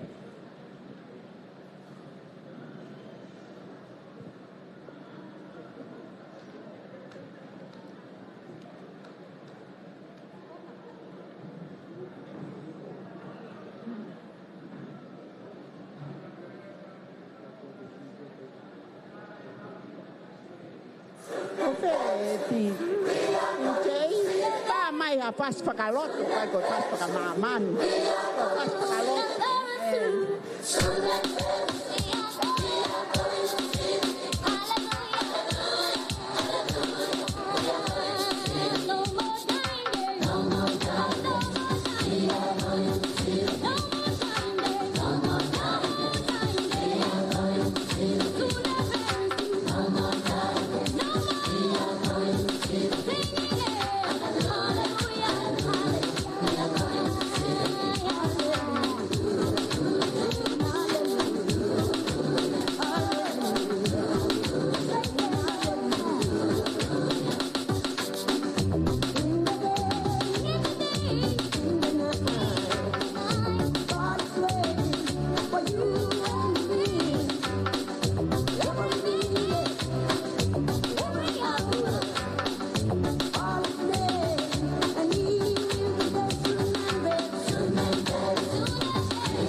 Watu lo watu.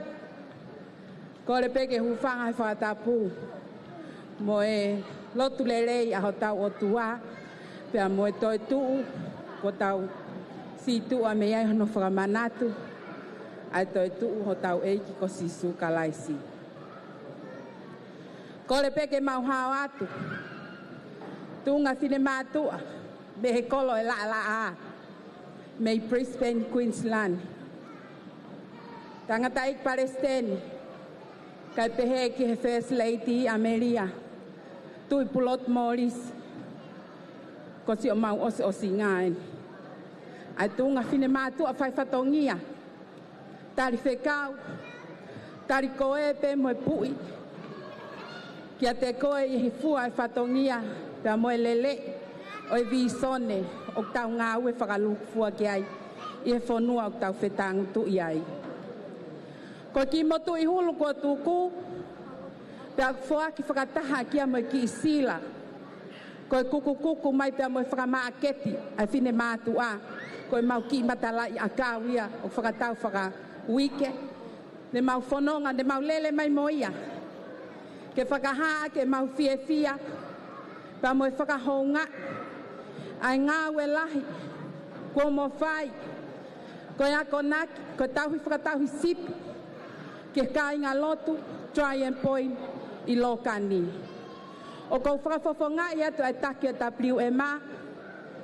Ngahi langi. Pea pehe ki hono tokoni. E whalata. Tupou tau whatofua. Pea mo toi ngā tūnga whine mātua. E mau honga ia. I ngā ue whakawhae pea mo tamai, tauhi sipi, kia te mau tolu pea mo toi ngā kai ngā lotu. Ko iai, ko si o mau o si ngā peeni. O mau fotu mai moia i he hoa tā koe ni. Ke whakahai atu ake mau tariangi, pea mo mau tari tūtūni. Ke taki whakakato ta priwe mau Australia. So ana, maake. O kia o whalahai atu kia te moua. Pea kia lea tonga. Ko tangata lelei. O teke mui me iai whewhine lelei. Ko iai Ameria. Hoko atu ai pe ai ngāwe lelei. Ko tāsi pinga. Ke toi ngā utunga whine mātua. Ko kore ke TJ. Kaku ke maumu a hena Australia e toko ni. Kaku ke maumu e whau ai hoa e Palestini. Ko e whau koe ni na e whai ai he huwhi ho mau ki i whare lotu. Kana ane loto ke tau whanongo ki ai ane Afgana e kei ke hano taini. Ka ke ka maumu a pake tuku mai ke whai haki whola haka ma whakame ite. Ai tu unga whine mātua le vere mai malanga kau tatau atu. Kei whamalo pe hono kei puke mai e tau whihianga. Kau ki whakakakato ai pe e mau polo kalama, ki whakafufonga i atu e siasi. O kuia e kau tau leka. Ai he siasi o ku whaiwhekau ai e Palestini. Kau ku hanga i he siasi o whakahonga i. Ai taimi ku hanga i o tua tukuma e kau tau leka koe ni. O ku tokolahi au pito ka koe toko ua pena e lava mai. Paku iheni ai a whaiwhekau Sione langi, pehe ki a soana makineti. Ka soana makineti. Koe kau ia he kau tau leka i he ngā ue paku nau hoko koe whakaai koe tokoni koe pou he ngā ue o ku mau i ai. Pau hanga i he whaiwhekau pehe ki siasi. O whakahonga e ki naua ai ki mea ofa pe koe ni. Hoko ke aonga atu ki he nā whanonga. Mai. Tapo aki koe he ki soana.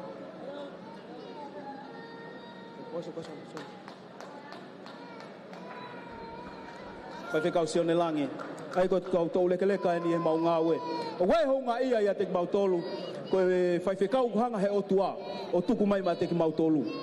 Koe mau ngā ue i Puspeini o hoko koe tapo aki e mau ngā ue i Puspeini.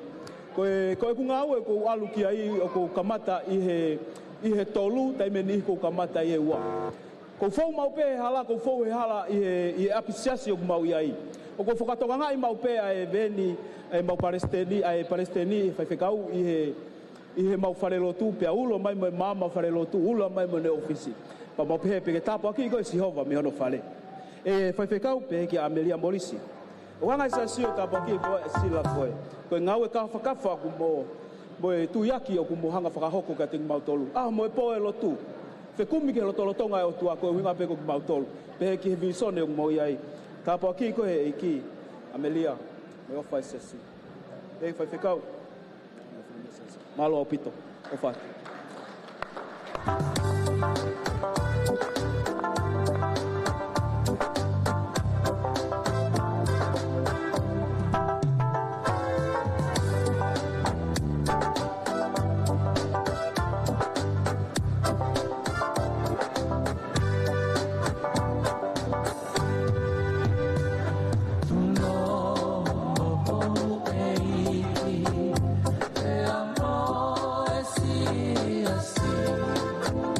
Ma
Malo pito, fa malo at ki proklama e tapriu e ma. Pega sista soana bo tataki o fai. Pega take tapriu e ma ko ia Brisbane. Kore ke u hufanga tu ngai tala whakatapu. Ko tau fai he ngai taimi atu ki mua he tau katoa ngā. Kau whamanatu atu e ki kore whamore more tu a ko eni. I he ku kei manatu ina i longa e ku ngalo ia. Ko tau polo kalamana e si whai ai e whotutu ke ahoni. Ko aho ke whai ai e mau whakataha ai kau whai whekau. Whilawei mo tau ngāu e whakakatoa, pēnā e mau kotoa e kau whai whekau ki ai. Pea koe polo kalamana e pēa nei anga peheni. Lolotonga e mau whakataha, ku mau mai e ai nihi ko ia nei to tonu ke baptaiso i he wailahi. Pea taimi koe nā ku nofo ai i he whakataha, nā ku ogoi au pito, he koe uhi, ko ki nau tolu mou i whoou, nai vela ho mou loto ke mou fou i he baptaiso i he wailahi. Pe koe kou kore whakamore more atu ke te mou tolu. Nai kai ke lawa whakakato e whatongia ko ia. Pe tau katoanga koe ni he ahoni.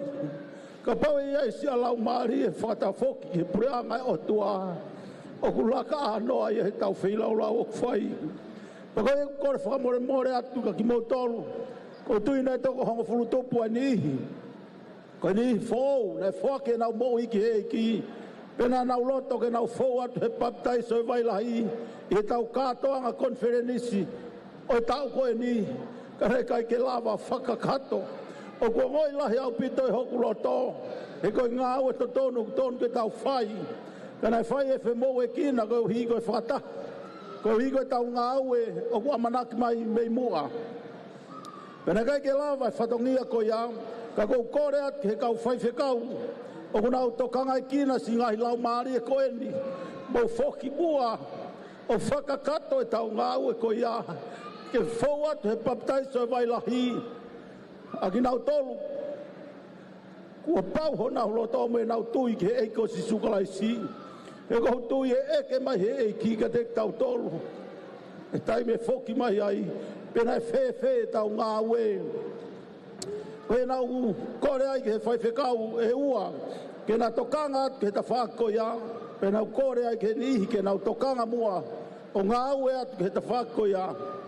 Pe nai kai ke fuloko whaiha whemahino aki he ta whako e ni. O kou tui ko e tupunga pe me au. Ai kai ke maulere e anga hano organize whakalele e anga i tau ngā ue i honi. Ka kou tui pe te kai ke whoki mai e iki. Ka kou kore mua ke whakakato ia he wawetaha. A ki nau tolu ko iau te kai ke whakakato he baptaiso i he wailahi. Ko ia mea kou tokanga mamafa au pito ki ai hoku lau maari e. Ko no hoko rewa, whamaloa he kau whaiwhekau. O koe ngā hi whunga waka o mou lava mai me ai. O kou ilo kai ke mou lau sias. Ka mou lau whakahewani e tau ngā ue whai. Pau toa haku loto he whiawhia. Ko i koe lava ke mou tuang he mou taimi. Ka mou lava mai ke tau kau ngā pou whakataha. Ki he langa e pureanga e otua. Mo whakakato e ne ui ke te tau tolu. Ke tau tūha ke he wheitu o tau iai. Uloa te tau māma. He kou tui i ai pe aho te tau tokoto ai. Pere tau manatu mai ki ha aho pe heni. Pe nai whakakato e tau ngāu e nai whai pe kai. Ko e ko fefia, ko i ke whamalo tua ko whai, kau whai whekau. Nai kai ke mei hinga peheni aho ko eni, ka koe hui ko mo wala nima mai. Mo ngahi lotu rerei, na tuunga ai ka kato e tau, mo whakafofa e tau ngā weu whai i tauni. Na whakahoko atu he whai whekau tua wao, Sione tua wao maake. Koe tau konferenisi hoko mai e whai e ki Brisbane. Ka koe taimi koe e whai ai, te mautoki whakataha nou ki ai komiti, ke whamapau e taimi e whai ai. Pea ka hiri ko ia e tok whakahoko atu ke kau whai whekau, ai wheitu ko ia e whai ai. Mana tua ki mautolu he lotu, tok peku ofa atu ke he toko taha koto ape. Mautangutu i tua. Pea tala noa iange, si wheilaurau o kumau whai.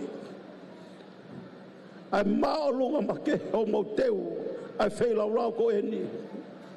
Gake ia halea ia e wheunga ke whamwhaia ke whamalo ko eni. Whambe ke o tua mafi. Ke ne whafoki atu hata apuaki. Ke nima wheilaurau ko toa pēna e whai ko hiko e eiki.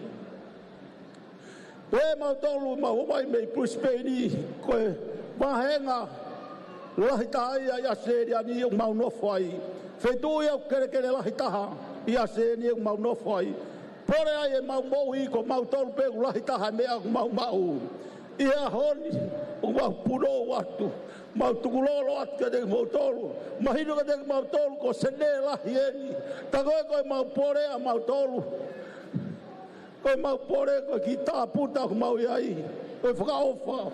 Mau puno atu ka teki mautolu sene lahi. E laka mau ange peho mau whai mea a mautolu. Pea ku sai ange peho mau lotua mautolu. Le lei ange mea ko toa peho mau whai. He ku ulo e mama he wheitu ko eni. Whewhia koto ai, ho mau loto. Te mau whoki, te mau talanoa i whewhia.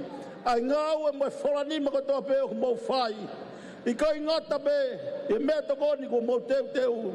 Ka koe iko ho mau talamo e mari ho mau whaki mai ka te mau tolu. Mau whoki ko iaka ko pāki ho mau whofonga i te mau tolu. Mau ofalahi at ke whofonga koto ape. Ki mau tolu i se Mautolu kaulot fuoloa ki mautolu na toki urui mai o ko ofa at ka te mautolu i he ofa whakasi sukalaisi pek whakahonga i whakapapa ka te ki nautolu ko toa pe kulawa ke mamata mai he ope ki kātoanga ko eni koe kātoanga masiva eni ka koe mau whiawhia pe koe hui koe eiki ka pau koe aha tō nou whakafoki mai ia ke motua tua o whakahoa Koe hanga pēni e alelei taha o mau. Koe hanga pēni e alelei taha o whakau kau ke ai. Ai poa te komiti kau whai whekau.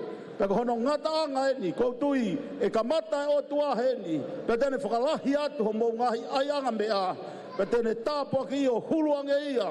He mea tau amaraki atu ki ai. Pea whakamalo atu ki he toko taha kotoa pe. Whakamalo lahi ang. Nā kore ki he tau i pāngā. Ki re whai mua ha whaki, koe uigo ki nau tolu si ka wasa. Os pe tau kātoanga tau whoki o mohe. Ka wakai mai ki ka wasa, nau nofo pe no krina, ai whare koe ni. O whātua ki mau tolu, o mau tū he ke kā pākā. Koe ke mau sio mau tolu ke tau kātoanga o whai. O ko o whātua ki mau tolu. O whāt ke toko taha kotoa pēku lawe mai, ho toko ni. O ko wilo i kai ke more tā aonga ho mou ngāu e whai ki hei ki. E tāpua ki ki mou tolu hei otua. Whatawang ke tau māwai mua moe merino, moe keres, moe ofa ho tau eiko si sukalaisi. Pekia moe toi tū. Pea ne whakai no inu ki tau tolu e ngāu e tonu ke tau whai. Tau whoki o ulo e tau māmā. Hare ko ia ko lawe ki ai paresteri, e ngā iaho ko hiri atu, ke ta ulo ia i api ko i kamata ngā ia. Au mai ke sia si ko ulo lahi mama, malo pito sene, malo pito meripoane, malo miritula, kau wholau ko tau pēku lawa mai me feitu ko lawa mai me ai. Whatawang ke manu ia ho hala whanonga, ka ke tāpua ki ko he otua, ka koe mua tono nou, tau puke pe, he ko hok toko ua koe, he ko tungane au, ko tō whiwhine koe, ko tamai koe, ko whamiri ki tau tolu, o e eiko si sukalaisi, pēa lea, O fai, levere valea, tua fatu, malo pito.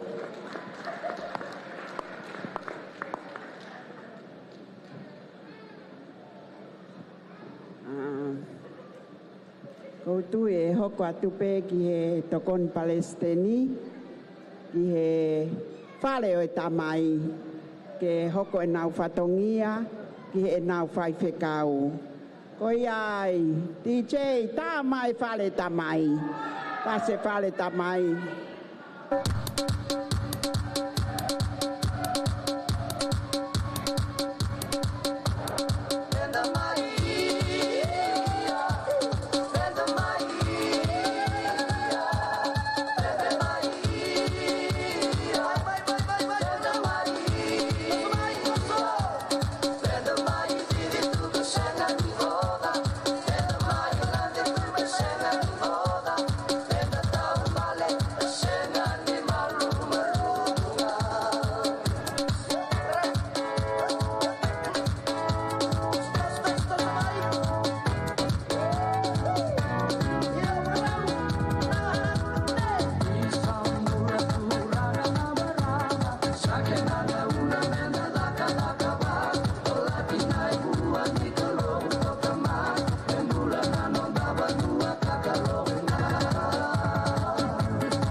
Whawhetai ke eki.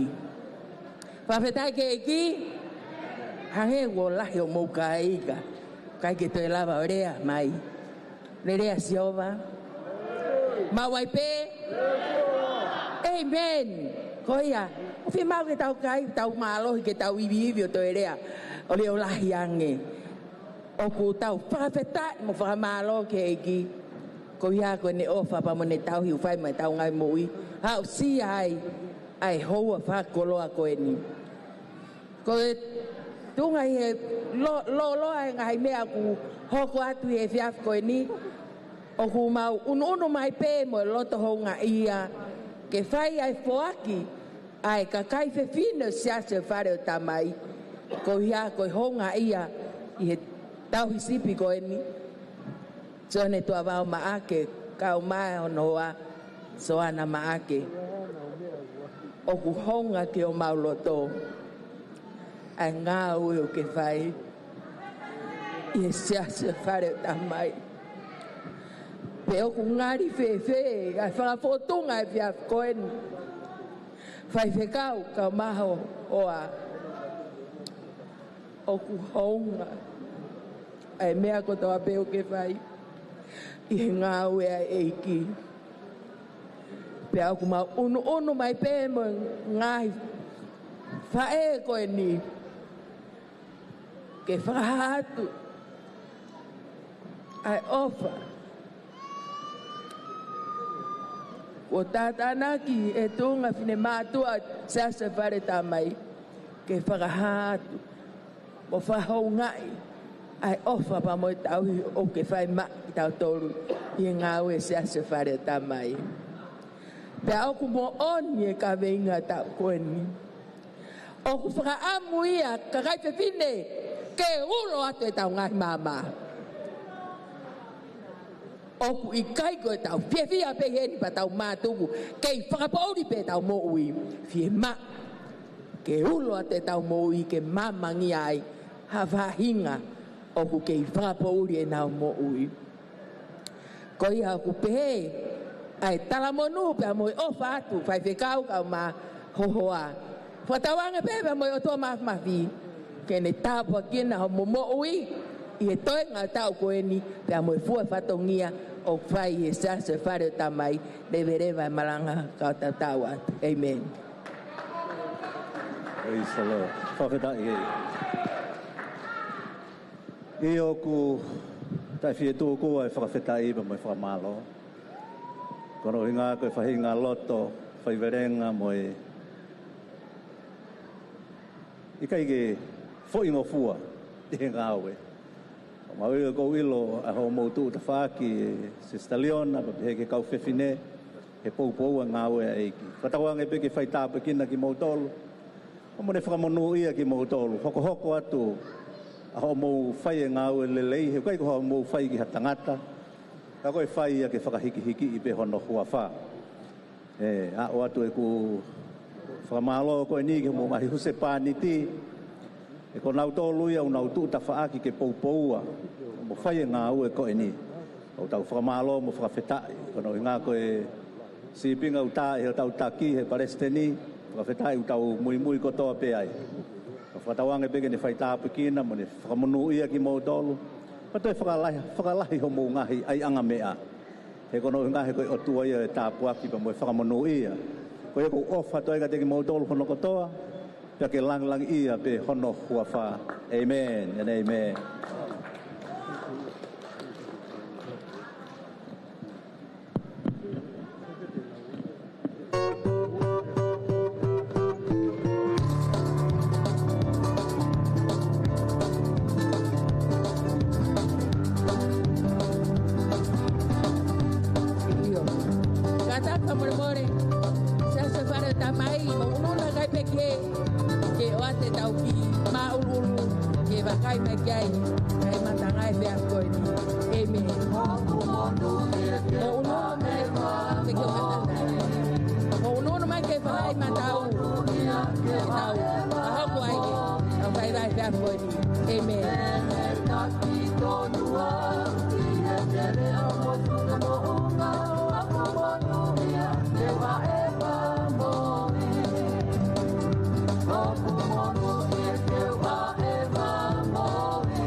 Oku taimi ko na tangute maulu-ulu ai Father's house.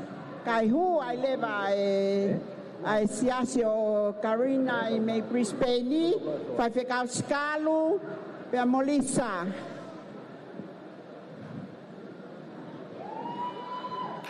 Nofo atu pe maulu-ulu ai Father's house. Ko ki taimsi pe ko eni ke lava ai leva hu en vai ficar o escalo.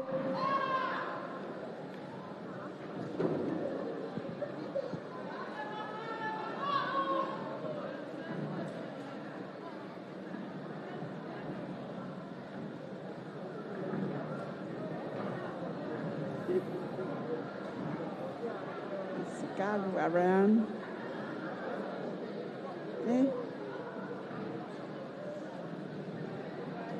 Kata kog sio tata ya fai ficar escalo.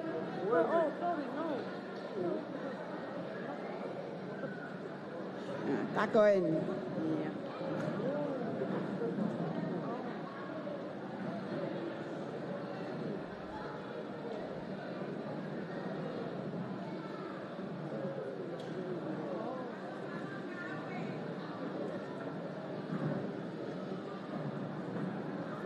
Okay, you can eat.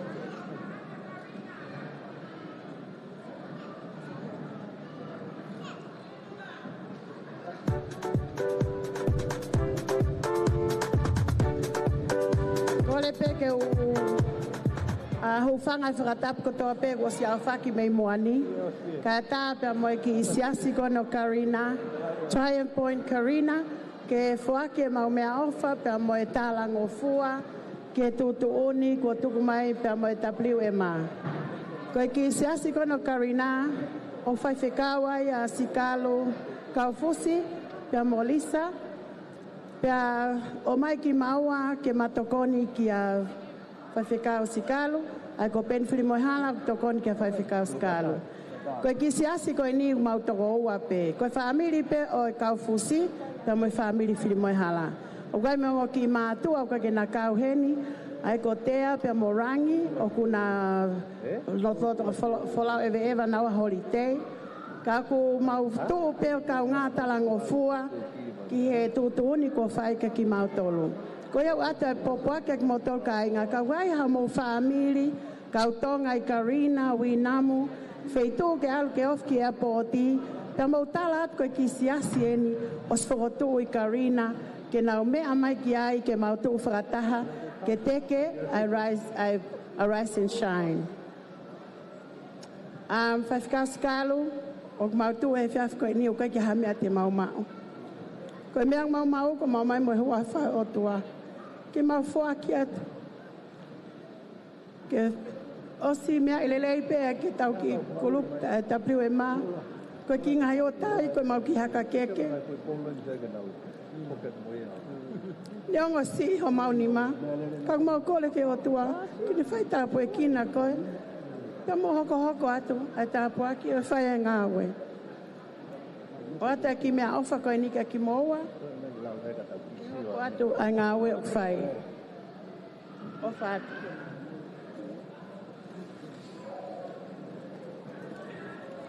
O kui kai ke mau loto ke mau frasisi.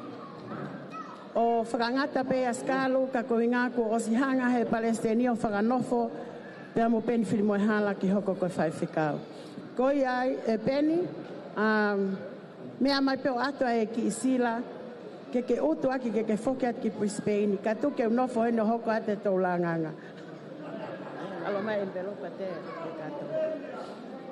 Koi ai peni, mea mai ki moane ate sila, koe mea ofa, ofa ke whai tāpu e kina ko he eiki. Mau ofa lai atu. God bless.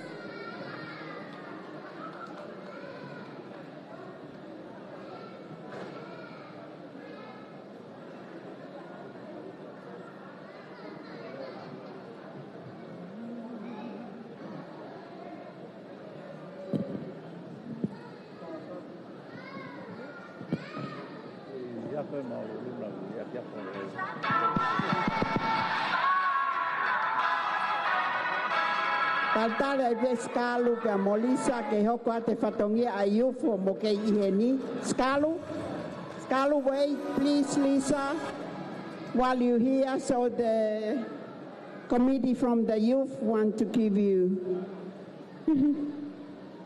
their gift. Halo pe te moilo, kau ki hua ke. Kola ki kau komiti koni Australia youth, o te hui ato mo ingo hingoa, kola ki mo mea katoa mai ki moani. Nuna?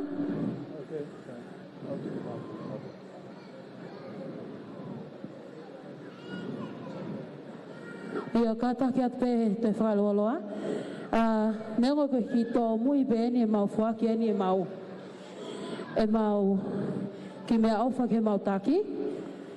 Pea whawhekau. Koe whamolmole at he tuai e whatongia koe ni. Ka mau loto pe ke si ia ulele at pe ka moua. O ate na whakamalo lahi au pito atu ke taklele i kotoa pe mo whakahoko. Kolat ke tokoni. Mo paspasi mai malo. Mo toki kai at pe foi lole homo foki at ke promised land. Koia pe o fatu, God bless.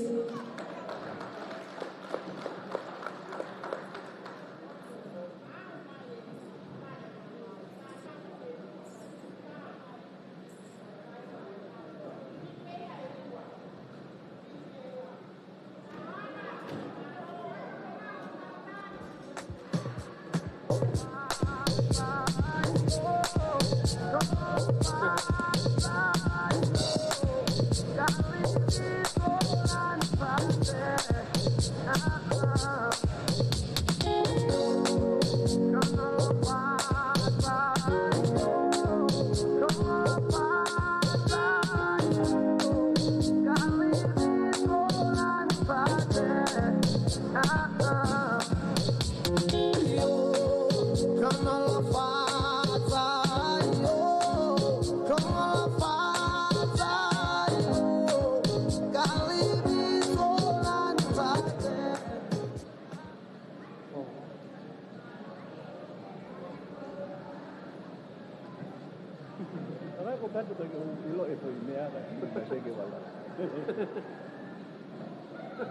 Okay.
DJ, koni ko si mau mai e Forest House me fai ko e ke tai mana foi fasi. Oh, tala mai ko fe foi hiva.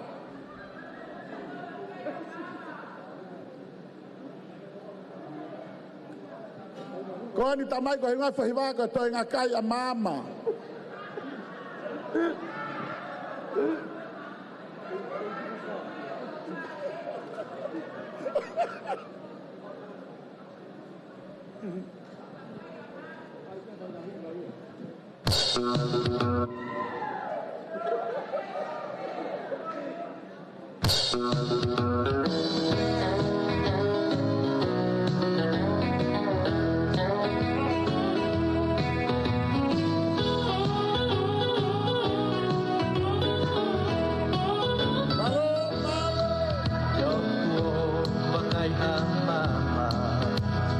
Oi, que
pasi mai e father's house. Soko te ki smart ang e father's house. Ko si mama he foke minista panga me te pile lau panga ko tanga na tolu ki pepe motolo mo pare o moia. O te mah pare ki hen. Ko ya uta foi item.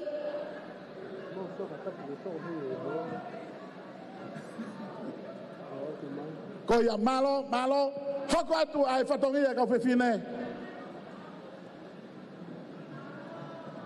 Ko fe ai fatongia ta fa new wine uhi kona sekretari. O ko makai. Iyo.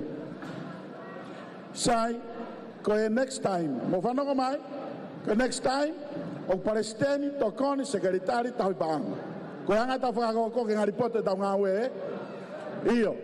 O ai ke lere mi olunga pato lere kilalo pato kaka ki olunga.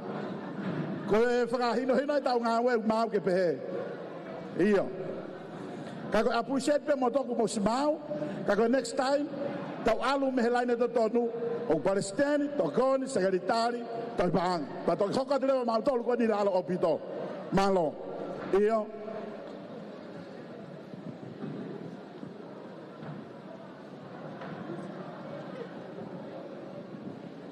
Hufanga pe ngai whakatapu ko ose no whea, kai atape ke whai ha ki tala popo aki pe mi he mau women's leader o kei nofo pe militula. Nea si whai foki e mau ngā wea matona whai pe ia I militula, ka ki kakai foki ko nau hoti pe ai pe he taimi ko ia.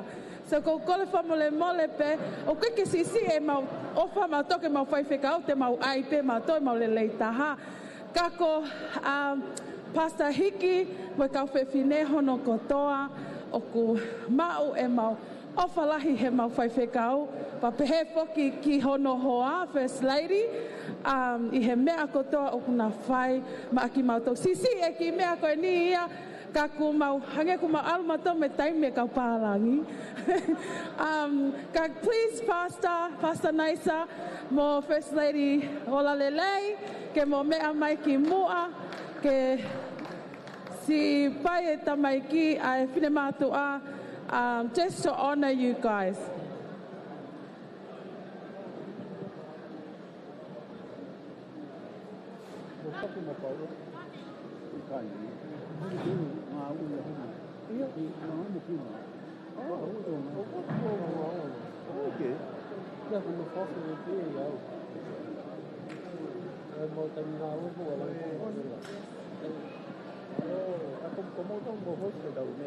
Malo, kau pergi ki, kaya tegi from Malo,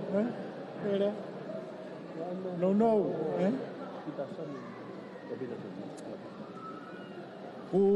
ku mau ki marea militula ke tau whakapalangi, Kore mai fine matua ke ai ki kolo whakatonga, ka kou talange ka nau tolu. Ko hoku loto, ka toki lava ha whare lotu I militula, te utari lewa ke u receive ha koloa. Ko e mafu koe o e whaiwheka au, ka toki lava ha Sione I militula, te utoki whiawhia rewa ke u mau ha koloa whakatonga. Kai ke pe ia ku hala militula. Fere atu e koloa ia. Ka koe anga pe ki whakakaukau. Mahalo. Whawhetai ke eiki, tau whamalo lahi ke eiki he whiawhini. Pea kore pe ke huwhanga I he ngahi whakatapu kotoa pe ku o si au whaki. Ka ata mua mo ki whine motu atu ani ke whai atu a whakahoko whatongia.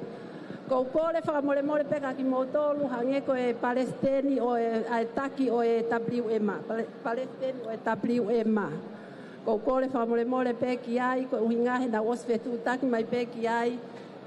Ko uhina aku ngali o ku mau talangata ki e tutuuni o ku whai. Kana e osi lava ko toa pea whatongia o militula I militula. Pea na aku kore ange ki hoku hoa ko uhi peko ksio kaha. Taimi peheni ko uhinga hange o kungali tue noa ai ene ai mea o kufoaki Ka kono mo ni ka inga nai lava pe ai whatongia ai ngai fin mātua I militula. Pe au tarangi ki ai ke whewhe ke whakaheka mai pe a ene mea nai whaki he white mātua ko uhia ke whia pe a ngai fin mātua ke nau sio mai whakalanglangi e nau whaiwhe kau. Kai tala mai hau hoaka te au. O kai ke whie mau ke toi ave hakoloa ki militula. Koe uhi ki sene, koe uhi ngape, koe whanki mon manu ve e wha kona. Hufanga he whakatapu mo mau me atokon me iai. Koe uta mai me militula. Te ria pe na whaiwhai kai whakaheka mai whanki mon manu. A mo e koloa, kai tuku ki mau tolu iai militula. Ko ia ai ka inga ko kore whamemore atu ka ki mautolu, te ria pena ku ngari talangata e mau hatu I he whiawhini. Ko ia pe ki lea o whalahi atu ka ki mautolu. Amen.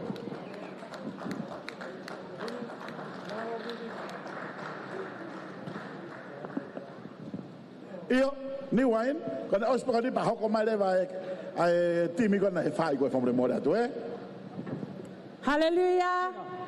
Kala mo pas mag he ki he whiawhini. Pa mo toi ai ma foi mali ke ngali na tau kai lele. Hallelujah. Hallelujah. Ni wain I he whiawhi ko e ni. Te ua ke whai mau fo aki. Pe mo ne lau ka amiritula. Tau whakapapa langi ka tau wawe. He? Ko tūko mau siasi.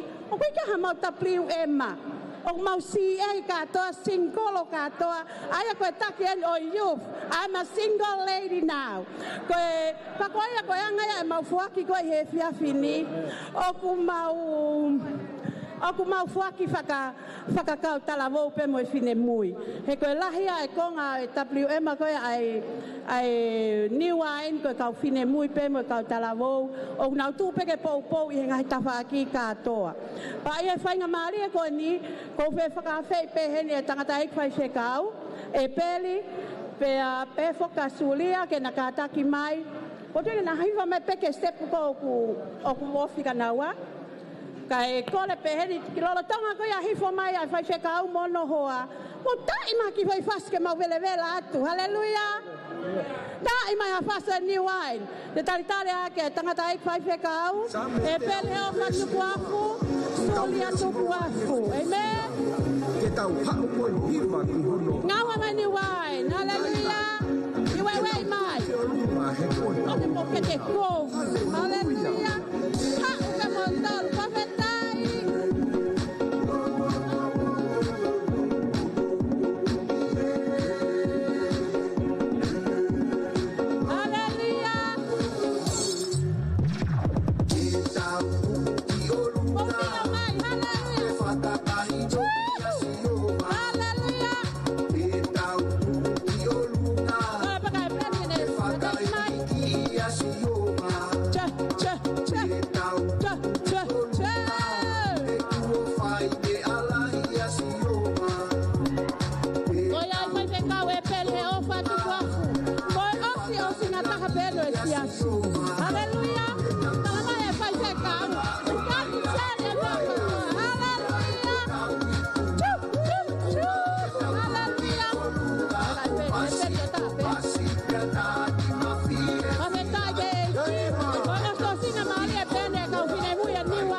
Ome tape kinak motore eiki.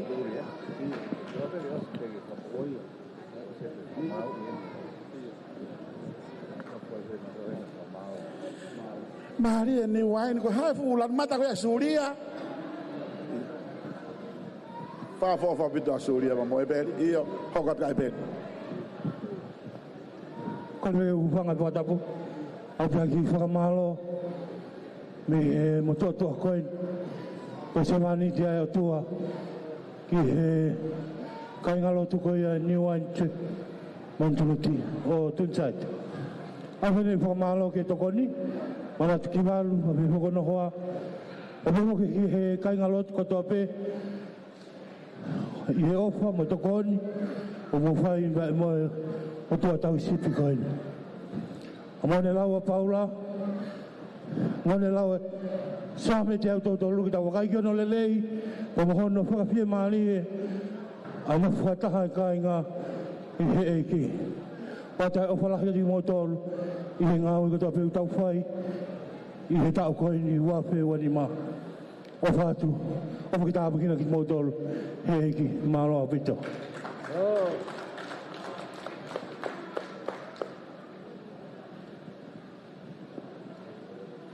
Whawhetai ke eki, whainga maari e koe ni whawhe i atue. Whawhekau koe au Red Bank, Triumph Point, Red Bank, Brisbane ke na kātaki o mea mai. Mō sese molitia fine. Lolotonga na kei mea mai ko manatu ki tala noa. Ai whawhekau na pehe na aluange toko taha. O malanga i fisi, siasa Assembly of God. Pea o kuia i e tangata i ai, o kulongo a maupe e meni mo ne hallelujah mo praise the Lord. Pea ha rewa e toko taha o kore anki ai. Ka whai e malanga, pea oa na ke toi praise the Lord, ka o atu hao sipi. Pea whai rewa hao e tangata o malanga, lo tonga pe na a malanga e tamako o fiwe, a tangata praise the Lord mo hallelujah longo ai he i ta e whakamau mau pa koe nerea kai la tangata blanket or no blanket praise the Lord pau pehe e fiaf koe ni me a whakatonga pe me a whakapalangi we still praise the Lord whawheta i koe wholani mā.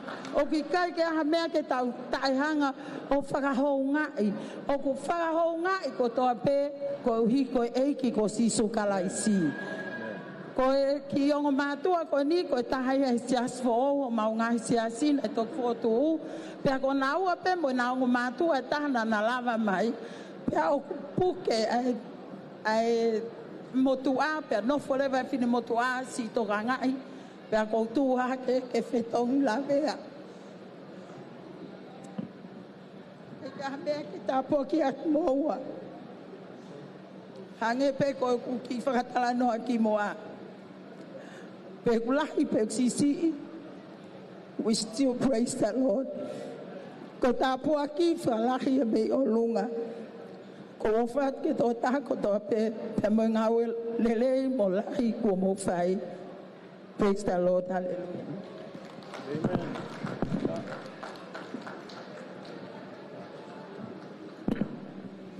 Io o smau modol. Io. Kone o spe ba teu mai rewa io naitingi so that kai ai rewa ka tamo na nau ita. O so ba to hoka tu rewa.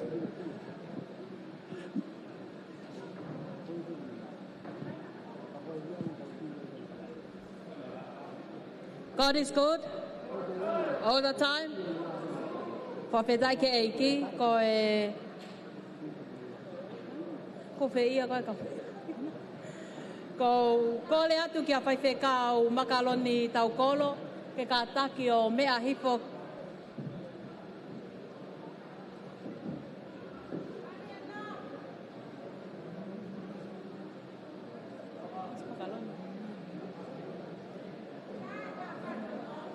Ka tawha mole ke tai mai ha pasi e mau whaiwheka au ke mea mai aki ki moani ka taki.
Whiwhia pita whenga maale koe ni tangata i whaiwhekau o ko kai ke iaha mea mao ho mauni ma.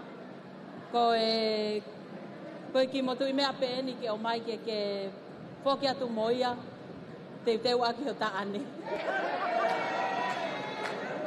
Koe pe malo o whātu. Praise the Lord! God is so good.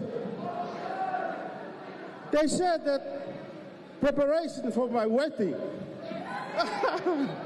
You know, I whamalo ke o tua, o ika whakamare koe ni. O se hanga Palestine o announce a wedding. Teke utalaka o ke aku loto mawhana beia o announce. Ai koe ngā tataki a lau mare. Weila foi mea ta ngawe lau mare. Ta koe koe hoa ani o tu o kuheni ia. Kono hingoa ko paskole, kai po uli, tonga leleka. Ngumara tu ye, ai fifine koe na mana koe tu tonga, koe ne kuia. Koe le peka paskole ke mea hake ke olunga, ki mo mea mai ke ai. Woo! Praise the Lord. Ia, whamalo eni ki he women, kai ke ahalea whiunga e ke whamalo ke homo o wha. Ko le peke he lau marie pe mo otua ke hif mai hamonu famonu ia ke lakanga ka mafo ke department ko na o mo kaunga tamake ai ka tau te fitu ka meleane. God bless you, love you all, thank you.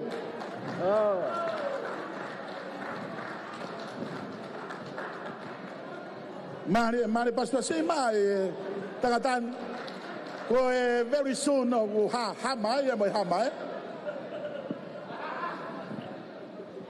soon and very soon, we are going to see the King.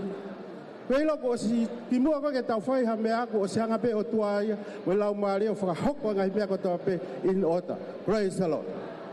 Malo. Iyo, mati.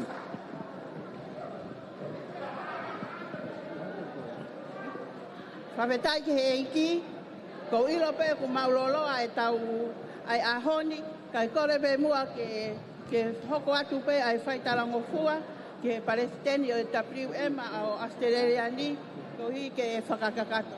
Ko au whaki, ko toko taha au ko whie mau pe ke mui, ki he ngahi whakataha ma ngahi tutu uni ko toa pe o whakahoko me he taki kone kakai whewhine, pea ko fu very strict au pito pe au ki he ngahi tala tutu uni koe o e mau ngahi whakataha. Pea teki ke unu mai kau whewhine, ko kore pe ki he tit ke mau toko taha hiwa koe ni, ke ne tā mai ai whawhi koe ni, pea au kore rewa ke whine mātu koe. Ki mua ko ia ko whakawhei e mau kai pekau. Olewa!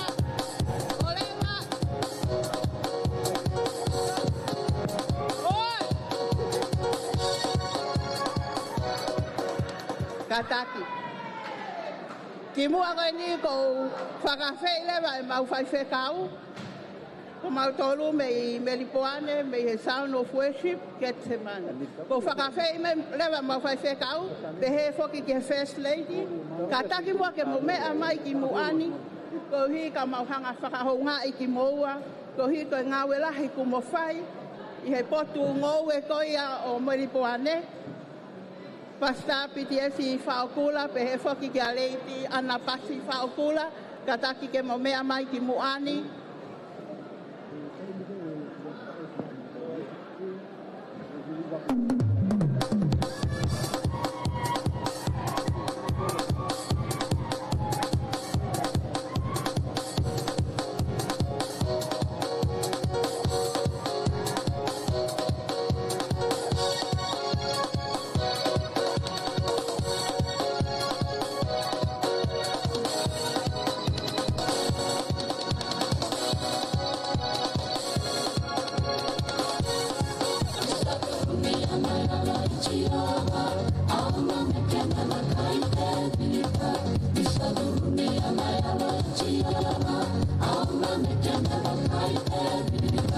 Alma me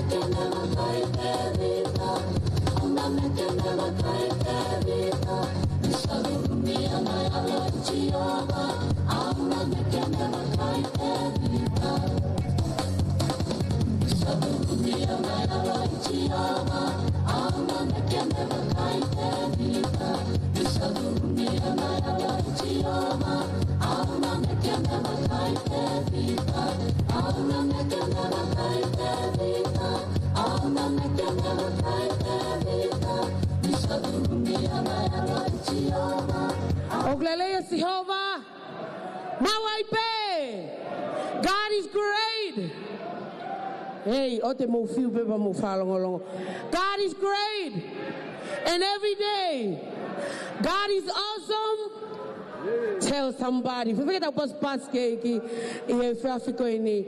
Kata ki pe faloloa ka mo honga ia e fini ko e mau ki va au au mau fai foaki e fini ki mau fai sekao.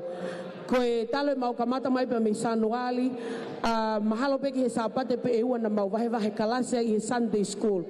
Pe toenga ko usapate to ope he whaiwhekau ako i he foundation pe ko maka to unga o mo uiwha kalistiane pe hawhe lewa ne whakamama wha ki he pat se di ke tuko whakawale wale kau sima amen ta o e nima e ko i astaleliani ko taha ne toko taha e whaiwhekau mahina hoko hoko tolu hoa eua mo konga aluango pick up wa pa mo ki family pa te tolop whakafoki au hoa ia nima i sapate ko toa pe ai fei lau lau ai ki siasi ko ni ko leo sounds of worship amen he ke worship pe ko hiki o ni mawhawhetai ke o toa through giving hape mea ke whai ko huia ki he o toa pe aku fifia ko va ko ne Sunday school i siasi ko no Pitiesi o ko whakaunga maali ai hono tataki ai va a Sunday school pa wai honga ia i hokloto pe mo ki komiti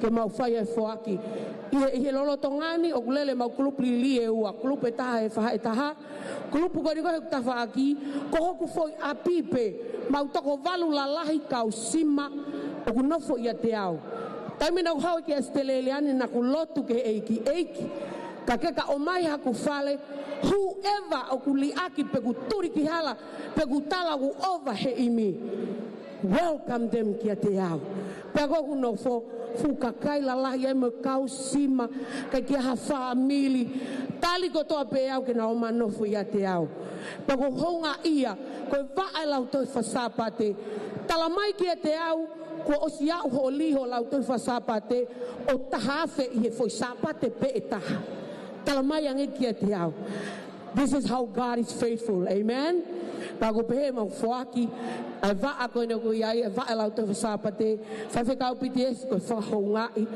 ai mateaki pe mo to fatongia o ke fai ke no fa fanga fa lau mali ai va ko ni pa ko pe foaki aki koini ke to utu aki pe tau ngai melele tau foki ala fe ke tau pas ke eki foaki ate ai ki sila ko Sunday school ke ate ko i fiaf ko ni malo au pito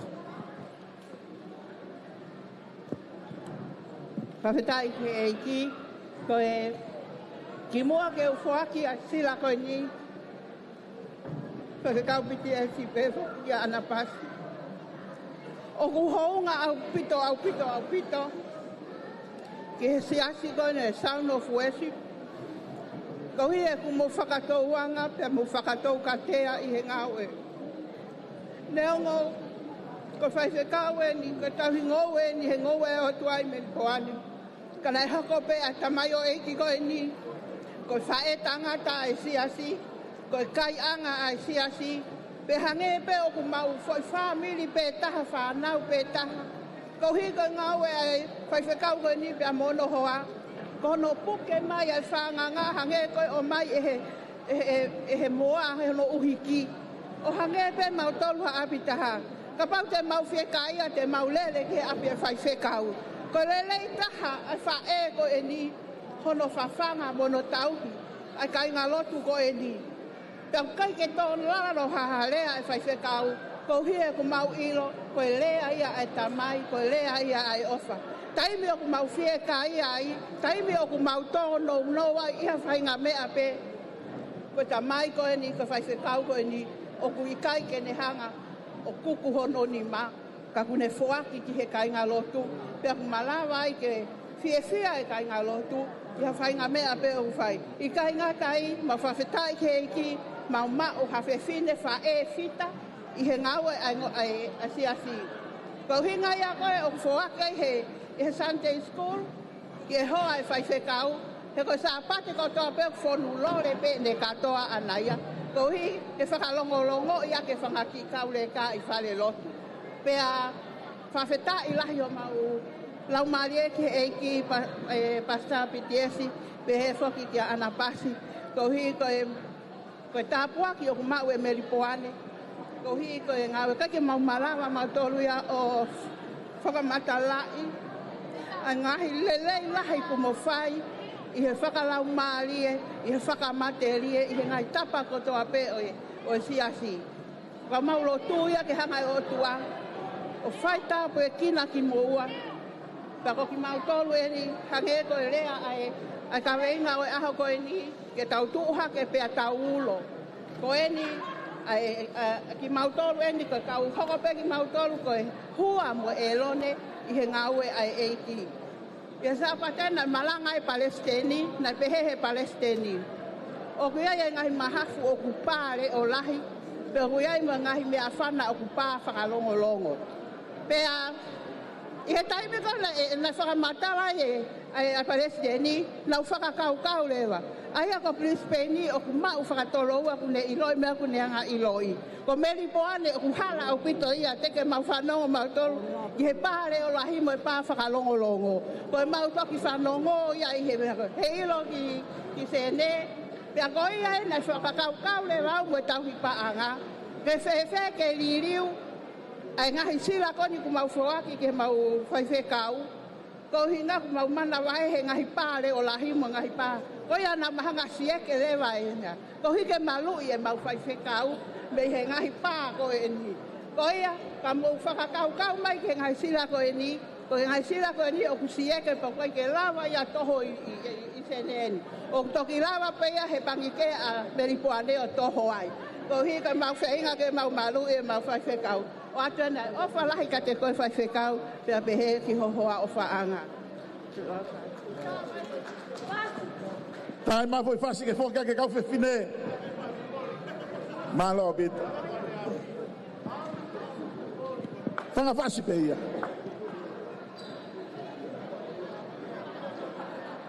Okay, mo si foka whakalongolongo. Hallelujah. Sako me ana talatuka ko reva mo fao, e ko mo fao pe te mo al mo tol ka te ke o se taploka la ma. O atone whakamalo lahi o bito kia naitingi, ko naitingi nā paa, hoa ia sanita nā paa, uilo ia toko tahe katoa pe, lotu folo he Assembly of God. Ko naitingi ko ia kutaki e he tawhakio e kakai whiwhine, ai Sounds of Worship merpo ane, pako mo i kainga tai, whakamalo atu kaki mo tolu, o hiko whak mo whai, o ko honga ia te aupa mo whamiri, ke tāpaki ki mo tole o tua, whiafko e ni. Kainga tai, ko hai e hoko atu, e tai mine iyo, ko kina, hoko atu, malo. Olelea Jehova. Olelea Jehova. Mawai pe. O tangutu he no whaanga. Pau se o ku ki lahi e whao pe asene.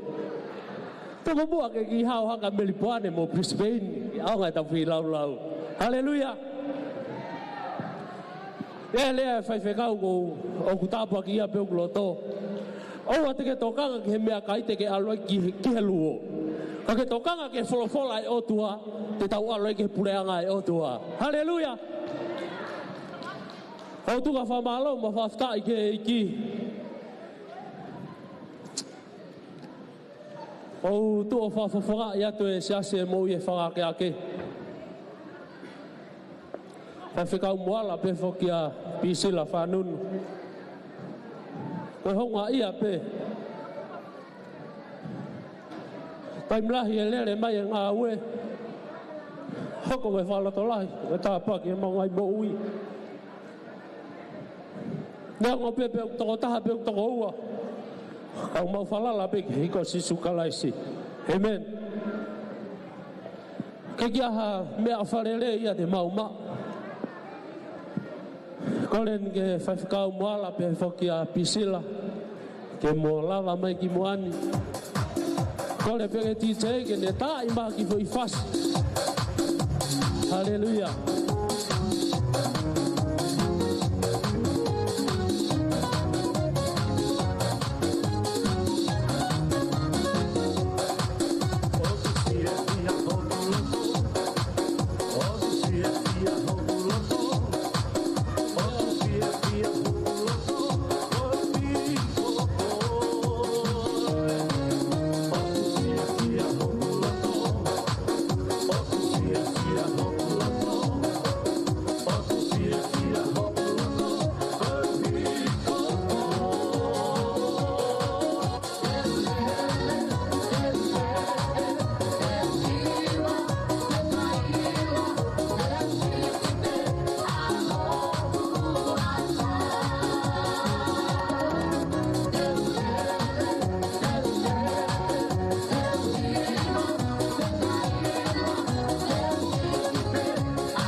Hallelujah.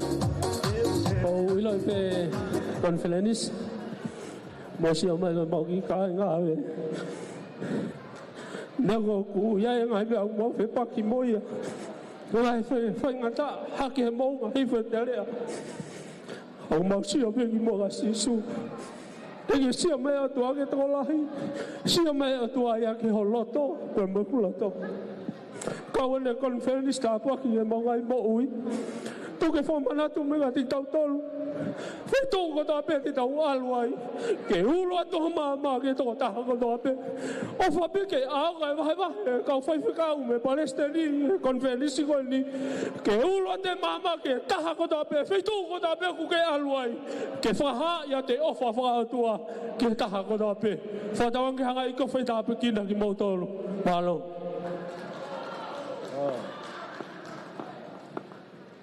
Kore pe ufa marmari ngahi whatakoto ape ko sona whakiat me mani.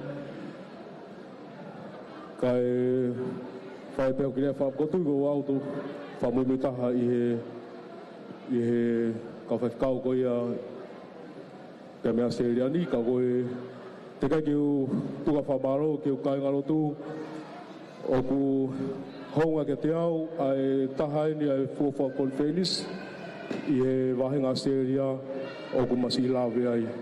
Ka hoko tā poaki e te maua, maanga e wakai, tau pe kamata mai e tau whiohi pia me he whiafta pe lua o mai ki aho koe ni. O futa poaki lahe pito he kaua e o tuā mu tau tolu. Pea o ko whamaro ki pasiteni pia me Tonga, pasiteni Niutoni, pia pehe whoki no whamiri. Ne lawa mai pia pehe whoki ki a pasiteni liu whau. Ka pehe whoki ki ka tangata ko ia na nau lawa mai. Taha e ka winga o konfeliso e tau koe ni. O kune hanga lawe lahe mo ui. Ka pehe whoki ka ingalot koe Restoration Revival Church. Na ulo pe maa mai ka na kei tangutu pe. Ma kei whawhiewhi maari e pe. Ka i mātukat pe pehe ni. Te matu hake.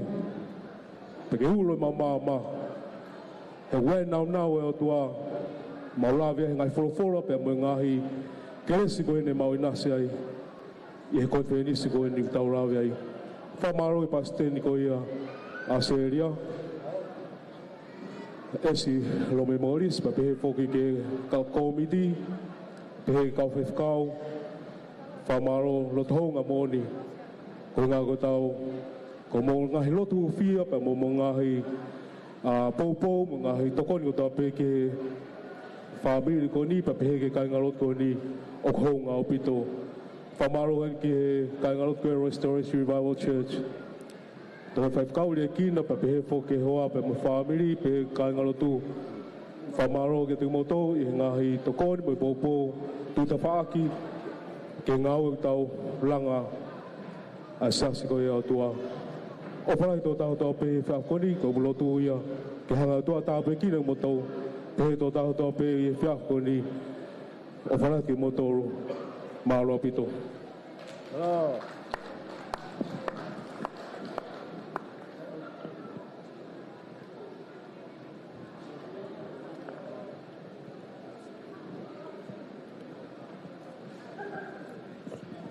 Whawheta I ko tau lava pe ako. Whanonga te whanonga kai kei mauloloa mai moi no po. Malo whakahonga I ho mo tangutu mai. Ko hinga pese mautu atu he ni. Fia ho mo mea mai. Ia malo au pito kau tak WMC ai whai whatongia. Ko e tau talangofua ko toa pe. I he ui o whai he e ki ma tau tolu. Ko ki mea ofa whakaosi, ko ngā koe Palestini. Palestini o ki ai be e mau ki, kuku a kautaki. Ke utu aki ho o mea lere, ho o foki. Pe aku honga ia, e mau mo ui, I kai ngata e mau whai whatongia ki e mau whai whekau, ka mau whai whatongia ki e mau Palestini. Tāpua ki o te ke toi mea ifo, ai tāpua ki na ka tok arato o atoe, ai mea o wha malo, whakaosa. Malo. Ko he ta wha malo ka soana maa ke ko hui koe ko lawa whatongia koea ki he ta whako e kau whaiwhikau. Ke hango ki mau tolu ko ia au kai ke mau I he lot whapende ko si, ka bako ahi mai, ke hange na ke ngari whaka confuse e anga mau fua ki, ko he Speaker ko e konferensi ko Palestini ia mei tonga, ko to e Palestini whakakato ia I he tawhako ngā whakakai tonga o mamani.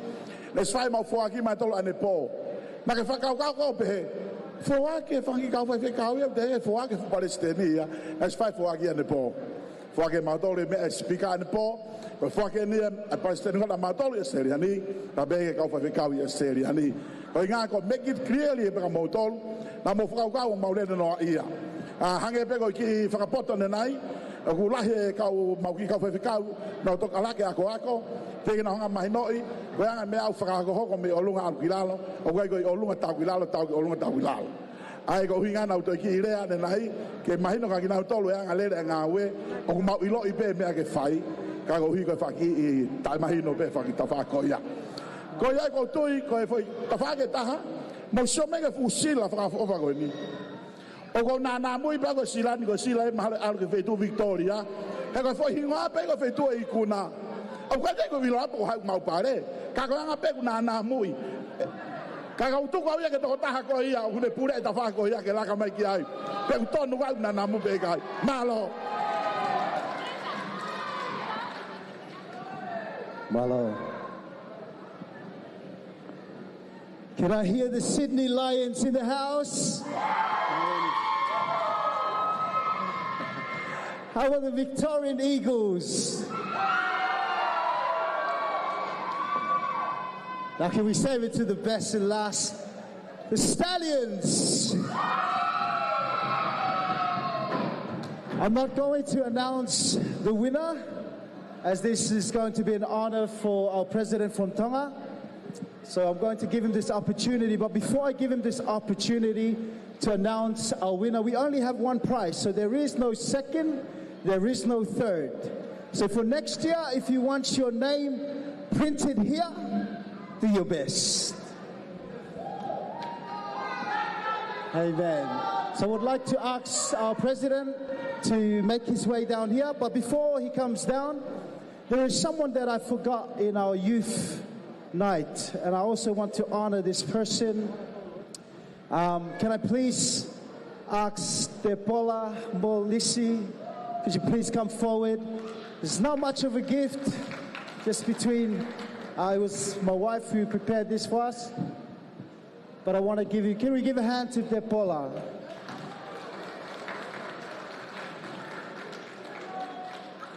And can we have Nuna as well? Nuna, come forward. Nuna didn't come and grab her envelope.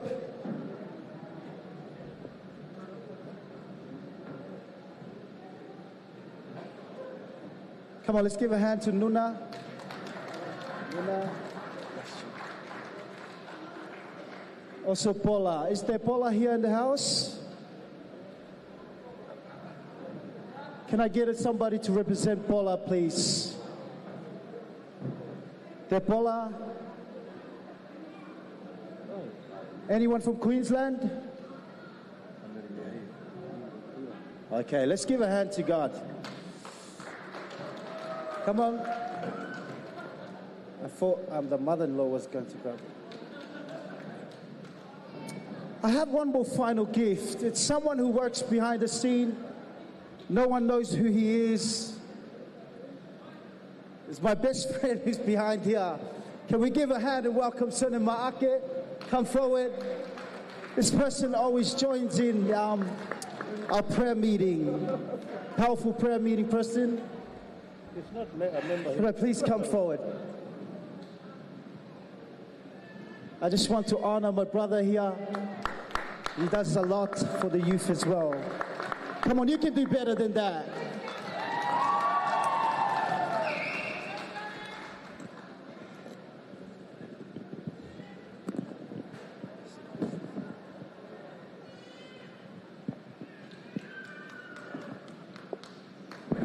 Come on, let's give a hand to God. Amen. Now, this is the moment that everybody's waiting for. Let's give it up to our president all the way from Tonga.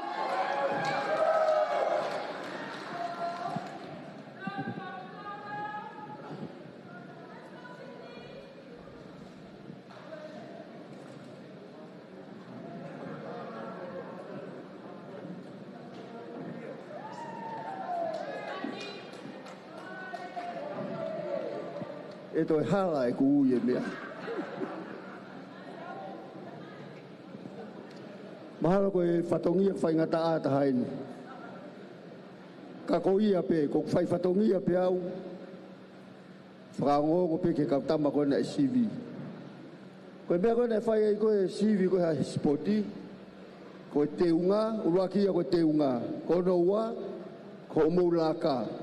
Ko no tolu, koe mau. Pea ko hono whakaosi, ko mo ngahi fo spoti koe na e whai. Aia te uia te pea uia ai ulu aki, pea tuku rewa e ua mo tolu. Mo toki o mo kumi poko hai ku ua mo tolu.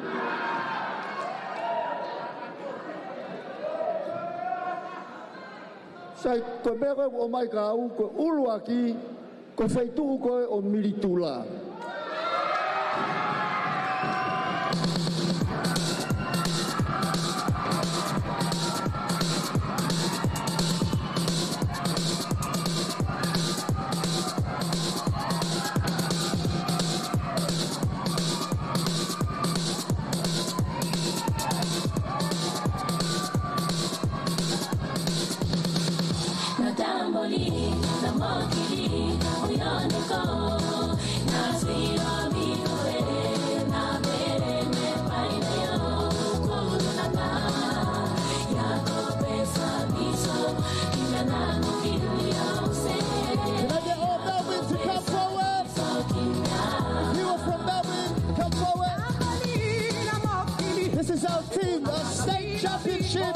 For 2025 is Melbourne. All the Victorians in the house.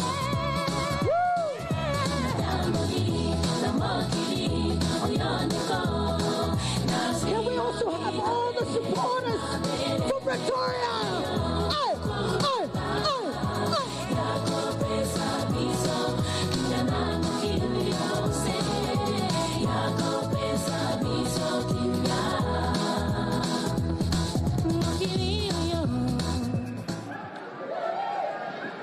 Can all Victorians stand up there? Now we're going to present our shield. May the state leader of Victoria come forward. This is your gift. Come on, everybody, can we celebrate? Give a cheer to Team Victoria, the Eagles. The state championship for 2025 winners is Victoria.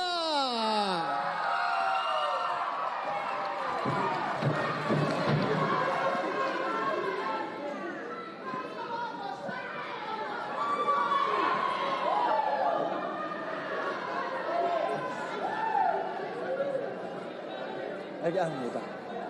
Please. Oh, tolo.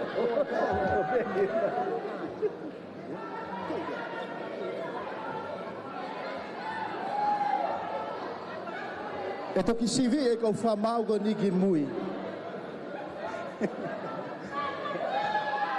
Come on, everybody. Let's give a hand to Christy, who is the state leader for Victoria. She wants to say something about her team. Oh, praise the Lord. Hallelujah. Can we give God a hand of praise? Hallelujah. It's not about the shield. It's about God. Hallelujah. As you can see, we are the smallest state. But we have God, and that's what matters to us. When we came, nahangi ay ngata ke o mai ka usene ke no fakatolahi ke mautolu. Ka ko maulao fu ke mautolu. Ko hi foki. Ko mautolu. Ko iki apaki iki. I just want to pass it on. Everyone, just to introduce themselves. I just want to give credit first for Malola Keotua. If it wasn't for him, we wouldn't win this. This is just a shield. This is just a shield, and this won't even change the fact that I fell for funny. And I'll just pass it on to everyone here that contributed in most body. Can I introduce themselves?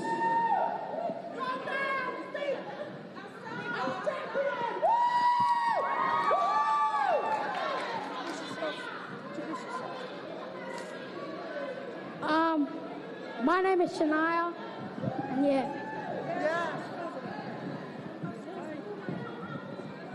My name is Boy Boy. We won! Woo-hoo! Hallelujah!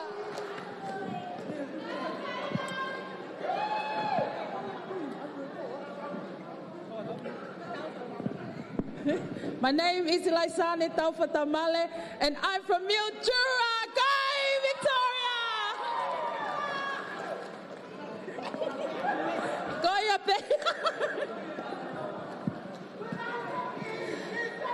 Queensland and New South Wales, we will see you again next year.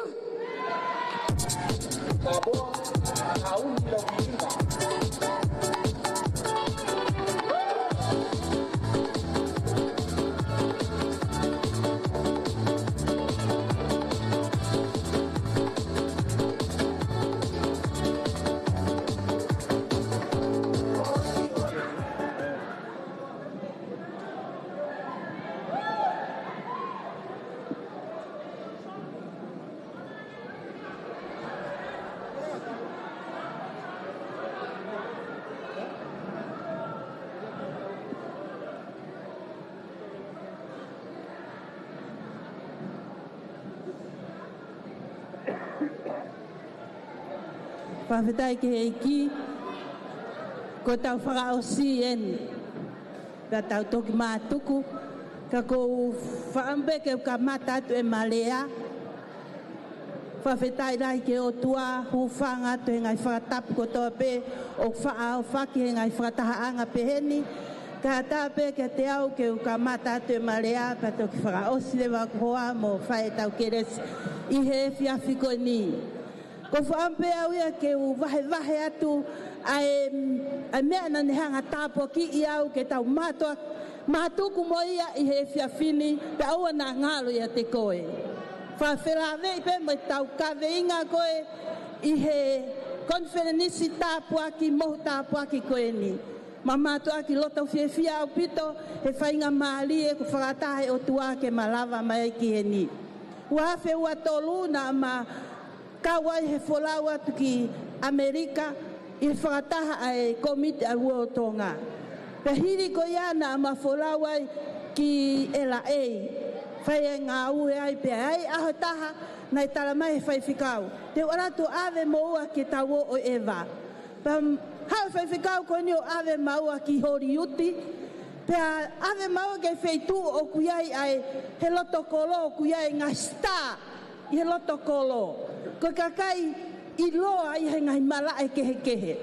I loa he sipoti, i loa he etwhaiwa, i loa he hiwa, i loa he mea kehe. Pea naku mau takai pa mau o sio ke ngai kakai kong mau hanga i loi pa mau whaita ai. Pa mo ile mea nau foki koi ki Tonga. Nei e mea nai rea makehe mai e kike te au. Pong tu si te taha ko ahake o si alea mo i whinemotua taha ke mau whae maa ahi. Pea ko ahake no lau e wholofola teo ke mau mo i whiwhine ko ni o whae maa ahi. Whai kulau tohi o at ke tohi tānie la po koe wahi taha ua le sono tolu o pehe mai e tānie la. Ko ki nau tolu o whakata whoki ai ngahi lau maali e ke maa oni te nau hange koe ngahi whetu o tae ngata pea tae ngata. Mo iru ne ala makehe e ki ko kuloto ko tu he taim koe ake o lunga puna pa hopo pau pehe. Ta koe kau stai nau sio ai koe loti hori tu i loto hori uti kau stai peo ngata pe i mamani. Ka kou tala mai tāniela ia, nau tolu kou whakatafo ke toko lahi ke maa oni te nau hange koe ngai fo i star. I he lau ai otua. Ko star wheo ke whenga ki ai. Star koe pure anga otua, whakatafo ke ngai lau maari ke pure anga otua, pe koe star pe kou ngata i mamani. Koe porea ke te tau tolu he whiaf koe ni, whakamalo lahi at ka te motolu i he ngahi. Whakamata vera ko toa peo tau inasia he whiaf koe ni. Koe mea nei tuku he kuloto i he ane afi. Pako whaam ke wahe at ke ting mo tolu, ke tau maa tuku mo ia. Tau ai star he wani o pau. Amen? Amen? Tāpen ke tāpu kino tole iki. Amen.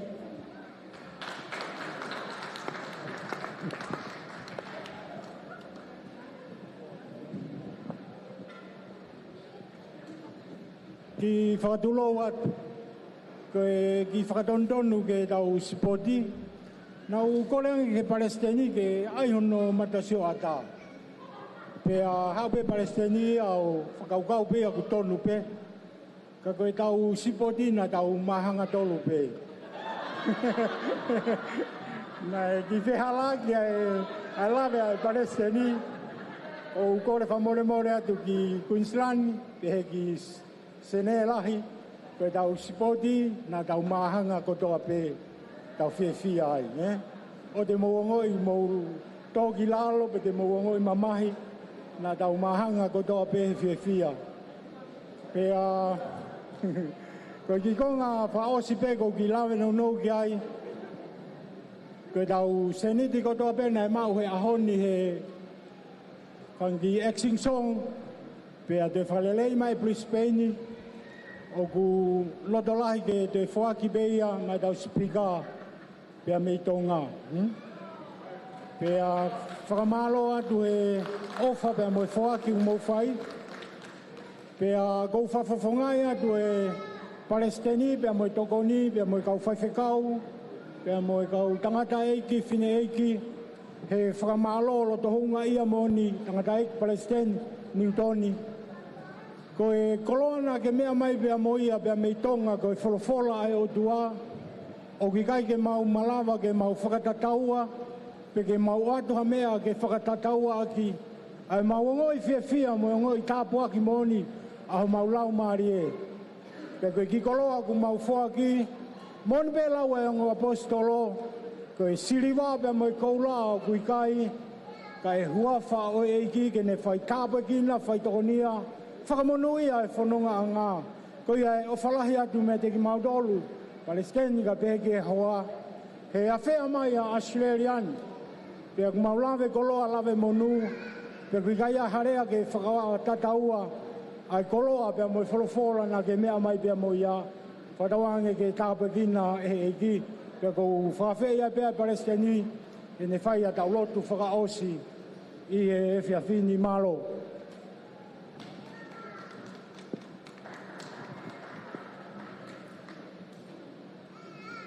Koe anga pe ia e nelea. Ka pau nei kai ko nau tolu na nau mau.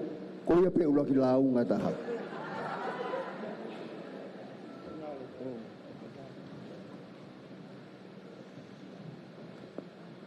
Kai ki aha kurea tuku.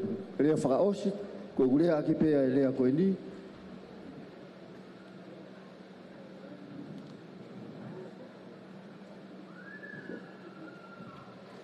Luke wahe ono me si tolu ngofulu maa walu.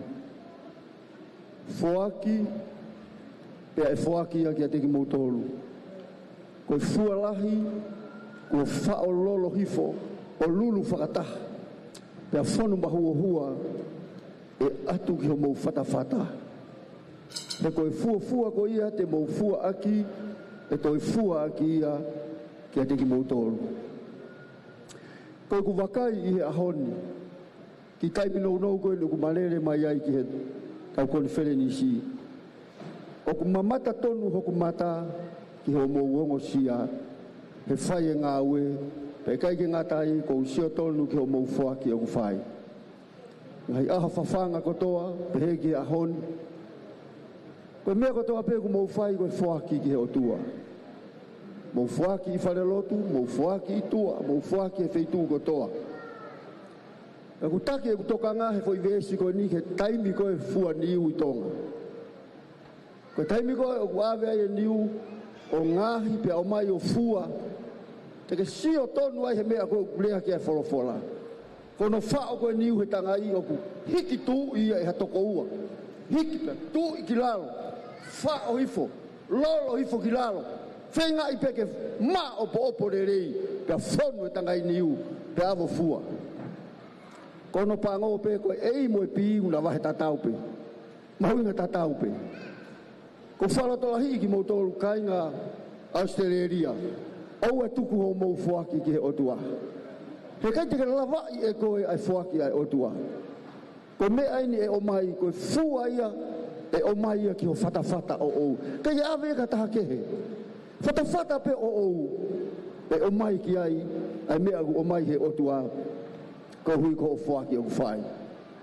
Wha malo lahi atu au pito, malo au pito ai ofa lahi, malo e tokoni, malo e poupou le rei ki e tau konferenisi, i he wike pekia mo e toi tuu koe ni. Ko i kulotu ia, mo i whatawange ke tāpui kina ki mautolu he otua, ko hui ko e ngāu e kuwhai Australiani. Fia whoki e ku mo ui, e ki taimi nou ko i he whatongia koe ni, o World Tongan Assemblies of God Fellowship, ko Australiani, o ko fuafua hau ki ai. Pa ko whakamalo, ke tāpua ki e ku mou o mai he aha koen, e mainasi ai, ke mohoku hoa. Tapu mo ki mou tolu, o ku ulo hoku mata o ku he kusio hifo, ki ho mou ofa ane afi. He kai ke tālatu na mui ma paula i au he fiafini. Ka koe ofa lahi ku mou whai, tauanga mo o tua ke ne tāpoi kina ki mou tolu i he aho koen. O ofa lahi atu ka ki mou tolu. Mau wha malo atu e tamai. Malo au pito. Ho o hau ki ho mau loto ngā. Mei he kamata anga o au mai ki ha honi. O ku mau fia kotoa. Whakafoki ata ngei a mo langi. He whahinga fua, ku mau mamata ki ai he ahoni. O ku mau e mea kotoa. O ku tāpuaki e mea kotoa. O ku whakatutu lelei e mea kotoa. Mea kotoa pe ku mau whai, koe whai pe ia, ke langi ia pe ai awhiona. Mau whamalo atu ke ngahi nima, whailau e weekend koe ni. Whamalo atu e whailau e ahoni. Whakamalo atu e o tua ki a Fiona. Tāpue kina mai, si Palestini, ka o maa Ameria, pehe ki e toko ni, mo toenga e komiti, pe mo e kau whaifekau kotoa, o nao ngai whamiri. Kai o maa si kai ngā lotu kotoa, mau whakatahataha mai, o mau mamata katoa ki he lelei o e a Fiona. Mau whamalo atu ki a Fiona e o tua. Kouhi ko e whakaosinga e ni o e mau konferenisi na whakahoko. A manaki en ke mau mātuku, Pea folau ai ne ihi kuna u folau ki ngahi feituu. Na u folau ki ai i he ea. Na u folau ngahi mea lere. Eiki o mau tuku ate mau whanonga ki a Fiona. Ai malui ai a Fiona ke iho kakai. Te ria na hoko hanga i whakatu tāmaki he hala. Mau tuku ate mau whanonga ke malui lelei ki mau tolu. Pe ke whakau lelei ki mau tolu ki o mau ngahi api tau taha. Ke lesia tau eiki ko Sisu Klais. O whaai o tua ko tamai. Whiohi mo lau mari e maa oni. Ke nofo mau ho alo o wha i ho kakai. E whia fini. Pe aoa na hiri kai whai pe o tangata, kakai e o tuake nau pehe. Amen, amen. Oh.